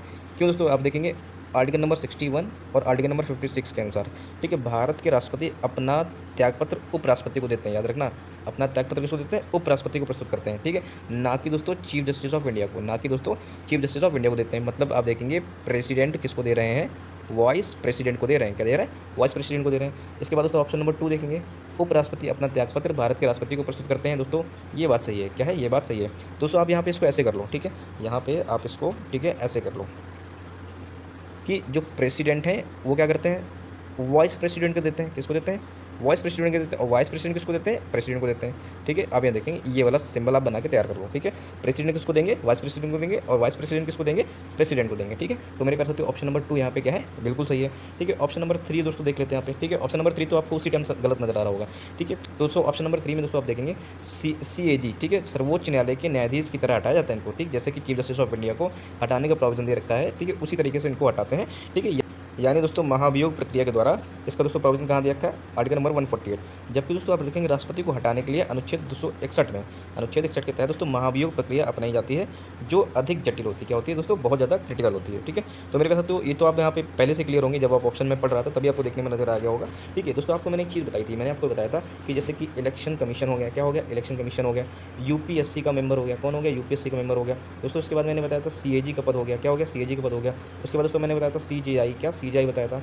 दोस्तों यहाँ पे देखेंगे ये जो चारों चीज़ें हैं, ठीक, इलेक्शन कमीशन हो गया, UPSC हो गया, CAG हो गया, चीफ जस्टिस ऑफ इंडिया मतलब न्यायपालिका हो गया। दोस्तों ये चारों ही बहुत ज़्यादा सेंसिटिव पद होते हैं। दोस्तों इनके जो यहाँ पे चेयरमैन होते हैं, इनको हटाना दोस्तों बहुत ज़्यादा टेढ़ी की होती है, ठीक है, आप इसको याद रखेंगे, ठीक है, क्योंकि दोस्तों यहाँ पे क्या करते हैं, डेमोक्रेसी को बहुत ही ज़्यादा मेंटेन करके रखते हैं, ठीक है, देश के लोकतंत्र को बचा कर रखने में दोस्तों इनका मेजर रोल है यहाँ पे, आप देखेंगे, ठीक है। इसके बाद मेरे कर सकते हो आप देखेंगे ऑप्शन नंबर 4, ठीक है, उच्चतम न्यायालय का कोई न्यायाधीश, क्या कोई न्यायाधीश मतलब हाईकोर्ट का कोई भी जज भारत के मुख्य न्यायमूर्ति को, क्या मुख्य न्यायमूर्ति को संबोधित करते हुए अपने हस्ताक्षर सहित, ठीक है, लेख द्वारा अपने पद से त्याग पत्र दे सकता है। दोस्तों ये बात बिल्कुल क्या है, गलत है, क्या है, गलत है, क्योंकि दोस्तों आप देखेंगे आर्टिकल नंबर 124 के सब क्लॉज 2 के अनुसार सर्वोच्च न्यायालय का न्यायाधीश, क्या सर्वोच्च न्यायालय के न्यायाधीश, ठीक है, अपना त्यागपत्र भारत के राष्ट्रपति को यहाँ पे क्या करता है, संबोधित करता है, क्या करता है, संबोधित करता है, ना कि मुख्य न्यायाधीश को, ना कि मुख्य न्यायाधीश को, ठीक है, मेरी बात आप समझ रहे होंगे। सर्वोच्च न्यायालय का न्यायाधीश अपना जो रिजाइन लेटर होता है, ठीक है, वो किसको देता है, यहाँ पे देखेंगे राष्ट्रपति को देता है, ठीक है। तो मेरी कर सकते हो यहाँ पे आप देखेंगे, ठीक है, ऑप्शन नंबर 1 भी गलत हुआ, 3 भी गलत हुआ, 4 गलत हुआ, केवल आप यहाँ देखेंगे उपराष्ट्रपति वाला ऑप्शन जो था, ठीक है, जो उपराष्ट्रपति वाला जो ऑप्शन था वो क्या है, बिल्कुल ठीक है। तो आई होप आपको यहाँ पे सारी चीज़ें अच्छे से समझ में आई होंगी, ठीक है। तो मेरे प्यारे साथियों, आप देखेंगे भारत के संविधान के अनुसार निम्नलिखित में से कौन सा कथन सही नहीं है। तो आप देखेंगे राष्ट्रपति अपना त्यागपत्र, क्या राष्ट्रपति अपना त्यागपत्र, ठीक है, त्यागपत्र मुख्य न्यायमूर्ति को दोस्तों प्रस्तुत करते हैं, ये बात गलत होगी। क्यों, किसको करेंगे, आप देखेंगे वाइस प्रेसिडेंट, किसको करेंगे, वाइस प्रेसिडेंट को करेंगे, ठीक है। अब दोस्तों आप देखेंगे उपराष्ट्रपति, क्या उपराष्ट्रपति अपना त्यागपत्र, ठीक है, भारत के राष्ट्रपति को समर्पित करते हैं, ठीक है। आपको मैंने अभी बताया था कि वाइस प्रेसिडेंट किसको देंगे दोस्तों, यहाँ पे प्रेसिडेंट को देंगे, और प्रेसिडेंट किसको देंगे दोस्तों, यहाँ पे वाइस प्रेसिडेंट देंगे, मतलब एक दूसरे से अदला बदला, ठीक है। तो दोस्तों ऑप्शन नंबर यहाँ पे 2 क्या हो गया, सही हो गया, क्या हो गया, 2 यहाँ पे क्या हो गया, सही हो गया, पहला तो गलत है, ठीक है। फिर ऑप्शन नंबर 3 पे देखेंगे भारत के नियंत्रक और महालेखक परीक्षक, ठीक है, मतलब CAG को, ठीक है, उस पद से उसी तरीके से हटाया जा सकता है जैसे कि दोस्तों राष्ट्रपति को। तो मेरे प्यारे साथियों, राष्ट्रपति को हटाने के लिए आर्टिकल नंबर क्या है, अलग से बनाया गया 61, क्या बनाया गया, आर्टिकल नंबर 61 बनाया गया। जबकि दोस्तों CAG को हटाने के लिए दोस्तों आर्टिकल नंबर 148 में क्या है, प्रोविजन किया गया है। दोस्तों इनको इसी प्रक्रिया से हटाया जाता है जैसे कि दोस्तों चीफ जस्टिस ऑफ इंडिया को, कैसे, जैसे कि चीफ जस्टिस ऑफ इंडिया को हटाया जाता है, ठीक है। उसके बाद दोस्तों आप देखेंगे ऑप्शन नंबर 4 क्या रखा है, उच्चतम न्यायालय का कोई न्यायाधीश, क्या उच्चतम न्यायालय का कोई न्यायाधीश, कोई न्यायाधीश का मतलब क्या है, कोई नॉर्मल सा जज, ठीक है, कहाँ का, सुप्रीम कोर्ट का, देखेंगे, ठीक है, भारत के मुख्य न्यायमूर्ति को संबोधित करते हुए, ठीक है, अपने यहाँ पे देखेंगे अपने हस्ताक्षर सहित लेख द्वारा अपने पद से क्या करता है, त्यागपत्र दे देता है, ठीक है, किसको संबोधित करते हुए, मुख्य न्यायमूर्ति को, ठीक है, मतलब चीफ जस्टिस ऑफ इंडिया को। तो मेरे पास आप देखेंगे, ठीक है, सुप्रीम कोर्ट का, ठीक है, कोई भी अगर जज होगा दोस्तों, किसको अपना रिजाइन लेटर देगा, तो आप देखेंगे प्रेसिडेंट ऑफ इंडिया को, किसको देगा, प्रेसिडेंट ऑफ इंडिया देगा। तो दोस्तों ये भी क्या हो गया, बिल्कुल गलत हो गया, दोस्तों ये भी क्या हो गया, बिल्कुल गलत हो गया। तो दोस्तों तो मेरे प्यारे साथियों, आप देखेंगे ऑप्शन नंबर 1 भी गलत हो गया, ठीक है, 2 यहाँ पे सही है, 3 गलत हो गया, 4 गलत हो गया। दोस्तों ऑप्शन नंबर आपको यहाँ पे क्या, डी नजर आ रहा है, ठीक है, 1, 3, 4 दोस्तों यहाँ पे क्या है, गलत है। तो मेरे प्यारे साथियों, भले ही आपको ये बड़ा सा क्वेश्चन दिखा होगा, लेकिन आपने यहाँ पे अच्छे से सीखा होगा। आपने यहाँ पे क्या सीखा, फिर से एक बार रिपीट कर रहा हूँ, राष्ट्रपति अपना रिजाइन लेटर किसको देगा, वाइस प्रेसिडेंट को देगा, वाइस प्रेसिडेंट किसको देगा दोस्तों, प्रेसिडेंट को देगा, ठीक है, ये दोनों चीज़ क्लियर हो गई। आप देखेंगे दोस्तों CAG को हटाने की क्या प्रक्रिया है, तो CAG को उसी तरीके से हटाते हैं, CAG को दोस्तों हटाने की प्रक्रिया वही है जैसे कि चीफ जस्टिस ऑफ इंडिया, ठीक है, मतलब यहाँ पे आपको पार्लियामेंट से दोस्तों 2/3 मेजोरिटी के साथ दोस्तों क्या कराना होगा, वोटिंग के साथ दोस्तों इनको हटाना होगा, ठीक है। इसके बाद दोस्तों आप देखेंगे कि जो उच्चतम न्यायालय का कोई भी न्यायाधीश है, ठीक है, मतलब सुप्रीम कोर्ट का दोस्तों कोई भी जज है, ठीक है, कोई भी जज का मतलब क्या है दोस्तों, चीफ जस्टिस ऑफ इंडिया नहीं, ठीक है। तो दोस्तों ये अपने रिजाइन लेटर किसको लिखेंगे दोस्तों, आप देखेंगे प्रेसिडेंट को लिखेंगे, किसको लिखेंगे, प्रेसिडेंट को लिखेंगे, ठीक है। आई होप दोस्तों आपको ये सारी चीज़ें अच्छे से समझ में आ रही होंगी। तो मेरे प्यारे साथियों, जल्दी मिलते हैं नेक्स्ट वीडियो में। Thank you so much for watching this video. मेरे प्यारे साथियों, एक बढ़िया सा क्वेश्चन है, अब आप देखेंगे निम्नलिखित में से कौन सी विशेषता ब्रिटिश संविधान, क्या ब्रिटिश संविधान से भारतीय संविधान में यहाँ पे ली गई थी। तो आप देखेंगे विच of the following feature were borrowed by the constitution of India from the British constitution, ठीक है। तो मेरे प्यारे साथियों, आप यहाँ पे याद करेंगे ऑप्शन नंबर जो 3 आपको यहाँ पे दूर से ही नजर आ रहा होगा, क्या न्यायपालिका की स्वतंत्रता। दोस्तों आप यहाँ देखेंगे कि जो फ्रीडम ऑफ द यहाँ पे दोस्तों आप यहाँ देखेंगे इंडिपेंडेंस ऑफ जुडिशियरी, ठीक है, इंडिपेंडेंस ऑफ जुडिशियरी, ठीक है, या फिर दोस्तों आप देखेंगे फंडामेंटल राइट्स, ठीक है, या फिर दोस्तों आप देखेंगे जुडिशियल रिव्यू, क्या जुडिशियल रिव्यू। दोस्तों ये सारी बातें दोस्तों कहाँ से उठाई जा रही हैं, अमेरिका को कॉन्सेप्ट से उठाई जा रही हैं। तो मेरे प्यारे साथियों, आप देखेंगे 3 नंबर ऑप्शन यहाँ पे क्या हो गया, गलत हो गया, क्या हो गया, 3 नंबर ऑप्शन यहाँ पे क्या हो गया, गलत हो गया। तो मेरे प्यारे साथियों 3 नंबर यहाँ से भी गया, ठीक है, 3 नंबर यहाँ से क्या हो गया, ऑप्शन नंबर बी क्या हो जाता है, गलत हो जाता है। फिर इसके बाद दोस्तों आपको पता होगा कि parliamentary form of the government, ठीक है, आपको दोस्तों याद होगा, अगर आपने हिस्ट्री भी पढ़ी होगी तो दोस्तों आप देखे होंगे कि पार्लियामेंट में दोस्तों नंबर्स इंक्रीज किए जाते थे, अपर हाउस में, लोअर हाउस में, दोस्तों इस तरह से रिलेट करेंगे। तो दोस्तों आप देखेंगे 4 नंबर, ठीक है, 4 ऑप्शन दोस्तों यहाँ पे देखें, देखिए 4 यहाँ पे भी है और 4 यहाँ पे भी है दोस्तों, और ये तो वैसे भी चला गया, क्या, क्योंकि दोस्तों यहाँ पे 4 नंबर का ऑप्शन ही नहीं है। अब दोस्तों यहाँ पे कानून का शासन, क्या कानून का शासन, ये बिल्कुल बात सही है, ठीक है। अब दोस्तों देखेंगे लॉ मेकिंग, क्या आप देखेंगे लॉ मेकिंग जो प्रोसीजर है दोस्तों वो भी कहाँ से उठाया गया दोस्तों, आप देखेंगे वो भी यहाँ पे कहाँ से उठाया गया, ब्रिटिश कॉन्स्टिट्यूशन से उठाया गया, कहाँ से उठाया गया, ब्रिटिश कॉन्स्टिट्यूशन से उठाया गया। तो मेरे प्यारे साथियों, आप यहाँ पे देख रहे हैं ऑप्शन नंबर डी, क्या ऑप्शन नंबर डी क्या है, बिल्कुल करेक्ट है, 1, 2, 4 इज द राइट आंसर। मेरे प्यारे साथियों, यहाँ पे आप एक क्वेश्चन देखेंगे, भारत के राष्ट्रपति और उपराष्ट्रपति के निर्वाचन में उठे, निर्वाचन में उठे संदेहों और विवादों, यदि कोई प्रकार का संदेह है और विवाद है, अगर इसके मामले हैं, ठीक है, तो इसकी जांच के लिए, ठीक है, और निर्णय, ठीक है दोस्तों, यहाँ पे देखेंगे किस संवैधानिक प्राधिकरण के द्वारा लिया जाता है, ठीक है, या फिर किए जाते हैं। तो मेरे प्यारे साथियों, आपको यहाँ पे पता होना चाहिए article number 71 of the constitution, ठीक है, भारत के संविधान के अनुच्छेद संख्या 71 के माध्यम से, ठीक है दोस्तों, ये राइट्स केवल किसको, भारत का उच्चतम न्यायालय, किसके, भारत का उच्चतम न्यायालय, ठीक है, राष्ट्रपति और उपराष्ट्रपति के मामले में, ठीक है, या उसके निर्वाचन में यदि किसी प्रकार का संदेह है या फिर विवाद है, दोस्तों यहाँ पे निर्णय कौन कर सकता है, ठीक है, भारत का उच्चतम न्यायालय ओनली, ठीक है, याद रखना इस चीज़ को। उसके बाद मेरे प्यारे साथियों, आप देखेंगे भारत के संविधान में संशोधन केवल लोकसभा में, ठीक है, एक विधेयक की पुनः स्थापना द्वारा ही प्रारंभ किया जा सकता है, ठीक, पहला ऑप्शन हो गया। ऑप्शन नंबर 2 क्या रखा है, यदि ऐसा संशोधन संविधान के संघीय चरित्र, यहाँ पे देखेंगे संघीय चरित्र में परिवर्तन की मांग, ठीक है, करता है, तो संशोधन का अनुसमर्थन, ठीक है, संशोधन का अनुसमर्थन भारत के सभी राज्यों, यहाँ पे ये वर्ड याद रखना, सभी, यहाँ पे देखेंगे जो एक एक्सट्रीम कंडीशन वाले क्वेश्चन आते हैं जिसमें ओनली, ठीक है, ऑल, इफ, बट, इस टाइप के जो क्वेश्चन होते हैं दोस्तों, इनमें थोड़ा सा ध्यान देने की जरूरत होती है। सभी राज्यों के, ठीक है, विधानमंडल द्वारा पारित किया जाना आवश्यक है, ठीक है दोस्तों, ये क्वेश्चन हो गया। तो दोस्तों यहाँ पे ऑप्शन रखा है उपरोक्त उत्तरों में से कौन सा या फिर से यहाँ पे सही है। तो मेरे प्यारे साथियों, इसको करने से पहले यहाँ पे कुछ चीज़ें यहाँ पे जान लेते हैं, देन यहाँ पे हम लोग इसका आंसर करेंगे। मेरे प्यारे साथियों, आप देखेंगे संविधान में संशोधन की प्रक्रिया भारत के संविधान के भाग 20 में, कहाँ पे, भाग 20 में, याद रखना, ठीक है, भाग कहाँ पे, 20 में, ठीक है, अनुच्छेद संख्या 368, आर्टिकल नंबर 368, कौन सा, आर्टिकल नंबर 368 के अकॉर्डिंग, ठीक है। तो मेरे प्यारे तो आपने देखा, ठीक है, अगर यहाँ पे कॉन्स्टिट्यूशन अमेंडमेंट की बात आती है तो आर्टिकल नंबर कौन सा है, 368 है, ये चीज़ अपने दिमाग में आप रखेंगे। दोस्तों इसे कहाँ से अडॉप्ट किया गया था, ठीक है, आप देखेंगे दोस्तों साउथ अफ्रीका, कहाँ से, दक्षिण अफ्रीका के संविधान से दोस्तों क्या लिया गया, इससे उधार लिया गया इस कॉन्सेप्ट को, ठीक है। आप यहाँ देखेंगे दोस्तों कथन 1 क्या है, गलत है, क्योंकि भारत के संविधान में संशोधन विधेयक किसी भी सदन अर्थात लोकसभा या राज्यसभा में लाया जा सकता है, ठीक है, मतलब कि अगर कॉन्स्टिट्यूशन अमेंडमेंट यहाँ पे करना है तो ये क्या कर सकता है दोस्तों, बोथ ऑफ हाउसेस में यहाँ पे लाया जा सकता है दोस्तों। तो स्टेटमेंट नंबर 1 क्या हो गया यहाँ पे, इसमें मेरे प्यारे साथियों स्टेटमेंट नंबर 1 क्या हो गया यहाँ पे, गलत हो गया, क्या हो गया, गलत हो गया, ठीक है। आप देखेंगे दोस्तों विधेयक को मंत्री या निजी सदस्य द्वारा पेश किया जा सकता है, किसके द्वारा, यहाँ देखेंगे एक एक वर्ड को ध्यान देंगे, मंत्री या किसी निजी सदस्य के द्वारा पेश किया जा सकता है, और इसके लिए राष्ट्रपति की अनुमति, दोस्तों और यहाँ पे जोर देने वाली बात है, याद रखना, इसके लिए दोस्तों राष्ट्रपति की अनुमति की आवश्यकता नहीं होती है, क्या दोस्तों, अनुमति की आवश्यकता नहीं होती है, ठीक है दोस्तों। ये छोटे छोटे पॉइंट है, आपको यहाँ पे बहुत ज़्यादा ध्यान देने की जरूरत है। अगर कोई भी रेजोल्यूशन पास करना है दोस्तों, अगर उठाना है उसको, तो आप क्या कर सकते हैं, बोथ ऑफ हाउसेस से उठा सकते हैं, ठीक है, विधेयक को, ठीक है, बिल को मंत्री या किसी निजी सदस्य के द्वारा भी उठाया जा सकता है, ठीक है। इसके लिए दोस्तों राष्ट्रपति की दोस्तों यहाँ पे कोई भी अनुमति की आवश्यकता नहीं होती है दोस्तों। यूपीएससी के स्टेटमेंट 2021 में दोस्तों ये चीज़ देखने को मिली है, आप इसको भूलेंगे नहीं, क्या कि राष्ट्रपति की आवश्यकता नहीं होती है जब किसी भी बिल को उठाया जाता है, पारित किया जाता है, ठीक है। तो मेरे पास आप देखेंगे, ध्यान रहे राज्य विधानमंडलों, क्या राज्य विधानमंडलों, स्टेट लेजिस्लेटिव असेंबली का यह अधिकार नहीं है, क्या यह अधिकार नहीं है, ठीक है दोस्तों। आप देखेंगे कथन 2 भी क्या है, गलत है, क्यों, क्योंकि आप देखेंगे दोस्तों, क्योंकि संघीय चरित्र, ठीक है, जब किसी भी फेडरल स्ट्रक्चर के ऊपर दोस्तों कोई भी चेंज लाना होता है, ठीक है, जब कोई दोस्तों विशेष रूप से कोई परिवर्तन करना होता है संविधान में, तो आप देखेंगे दोस्तों जो ऐसा संविधान संशोधन जो कि दोस्तों संविधान की बेसिक स्ट्रक्चर, मूल आत्मा दोस्तों, ठीक है, यहाँ पे देखेंगे मूल आत्मा को क्या करता है दोस्तों, यहाँ पे ठेस पहुंचाए, या फिर दोस्तों मौलिक कर्तव्य जैसे यहाँ पे राइट्स को क्या करना हो, चेंज करना हो, तो दोस्तों यहाँ पे स्पेशल मेजोरिटी से दोस्तों क्या करना है, वोटिंग कराना होता है। तो मेरे पैसा तो यहाँ पे देखेंगे कि संघीय चरित्र में परिवर्तन संबंधी संविधान संशोधन विधेयक का अनुसमर्थन संसद के द्वारा विशेष बहुमत से पारित होना चाहिए, विशेष बहुमत मतलब 2/3 मेजोरिटी के साथ में, ठीक है। इसके पश्चात दोस्तों आप देखें केवल आधे राज्य, यहाँ पे ध्यान देना दोस्तों, कितना, यहाँ पे ऑप्शन नंबर 2 में क्या रखा था कि सभी, क्या रखा था, सभी कह रखा था, ठीक है, क्या कह रहा था, सभी कह रखा था दोस्तों, यहाँ पे सभी क्या है, गलत है, क्योंकि दोस्तों यहाँ पे देखेंगे आधे से ज्यादा राज्य, क्या आधे से ज्यादा, ठीक है, मोर देन हाफ स्टेट, ठीक है, आधे से ज्यादा राज्यों से दोस्तों क्या होना चाहिए, राज्य के विधानमंडलों से साधारण बहुमत से, क्या साधारण बहुमत से, याद रखना, ये वर्ड भी ध्यान रखना आपको, साधारण बहुमत से दोस्तों क्या होना चाहिए, पारित होना चाहिए, ठीक है। पारित होने से ही संविधान संशोधन हो जाता है। ध्यान रहे यहाँ कोई समय सीमा नहीं है, क्या याद रखना, कोई समय सीमा नहीं है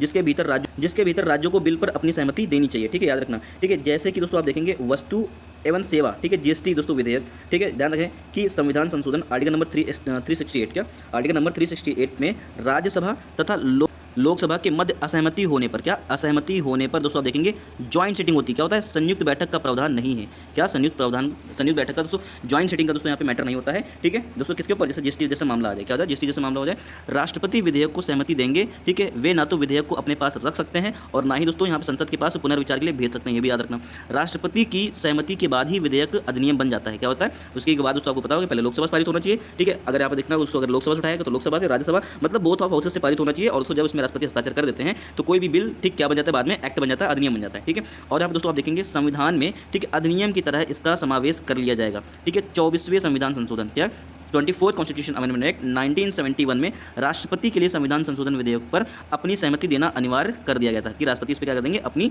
ठीक है सहमति को अनिवार्य करेंगे। दोस्तों कौन सा, यहाँ पे देखेंगे 24 क्या 24 कौन सा अमेंडमेंट, 24 कॉन्स्टिट्यूशन अमेंडमेंट एक्ट के माध्यम से ये कह दिया गया था कि राष्ट्रपति के लिए संविधान संशोधन विधेयक पर ठीक है अपनी सहमति देना क्या हो गया, यहाँ पे अनिवार्य हो गया, क्या हो गया, अनिवार्य हो गया। ठीक है, तो मेरे पास तो आप देखेंगे। ठीक है, तो फिर मेरे पैसा तो एक बार क्वेश्चन को यहाँ पे फिर से करने की कोशिश करते हैं। निम्नलिखित कथनों पर क्या कीजिए, विचार कीजिए। ठीक है, भारत के संविधान में संशोधन केवल क्या लिख रहा है, केवल यहाँ पे देखा ना, ओनली आ गया कि नहीं आ गया, बताओ। अभी मैंने आपको यही बताया था, ओनली आ गया यहाँ पे। ठीक है, यहाँ पे क्या दिख रहा है, सभी राज्यों दिख रहा है, ओनली आ गया, ऑल आ गया। दोस्तों इस टाइप के स्टेटमेंट को आपको पकड़ना होता है, क्या करना होता है, पकड़ना होता है। हम केवल लिख दे या फिर ओनली लिख दे, ठीक है, या फिर कोई एक्सट्रीम कंडीशन आ जाए, दोस्तों जैसे कोई एब्सोल्यूट कंडीशन आ जाए। ठीक है, तो दोस्तों वहाँ पे आपको विशेष ध्यान देने की आवश्यकता होती है, क्योंकि दोस्तों एग्जामिनर यहाँ पे ट्रैप फंसा रहा होता है। ठीक है, आपको याद रखना चाहिए। ठीक है, कि केवल जैसे शब्द आ जाए, ठीक है, सभी जैसे वर्ड मिल जाए, दोस्तों इस टाइप के यहाँ पे स्टेटमेंट को आपको यहाँ पे ध्यान देना होता है, बिल्कुल एकदम सहजता से ध्यान देंगे। तो फिर से पढ़ते हैं दोस्तों, भारत के संविधान में संशोधन केवल लोकसभा में एक विधेयक की पुनः स्थापना द्वारा, क्या एक विधेयक की पुनः स्थापना द्वारा ही प्रारंभ किया जाता है, ठीक है, आप यहाँ पे देंगे पुनः स्थापना द्वारा ही प्रारंभ किया जा सकता है। ठीक है, यदि ऐसा संशोधन संविधान के संघीय चरित्र में परिवर्तन की यहाँ पे मांग करता है। ठीक है, तो आप देखेंगे संशोधन का अनुसमर्थन, ठीक क्या, संशोधन का अनुसमर्थन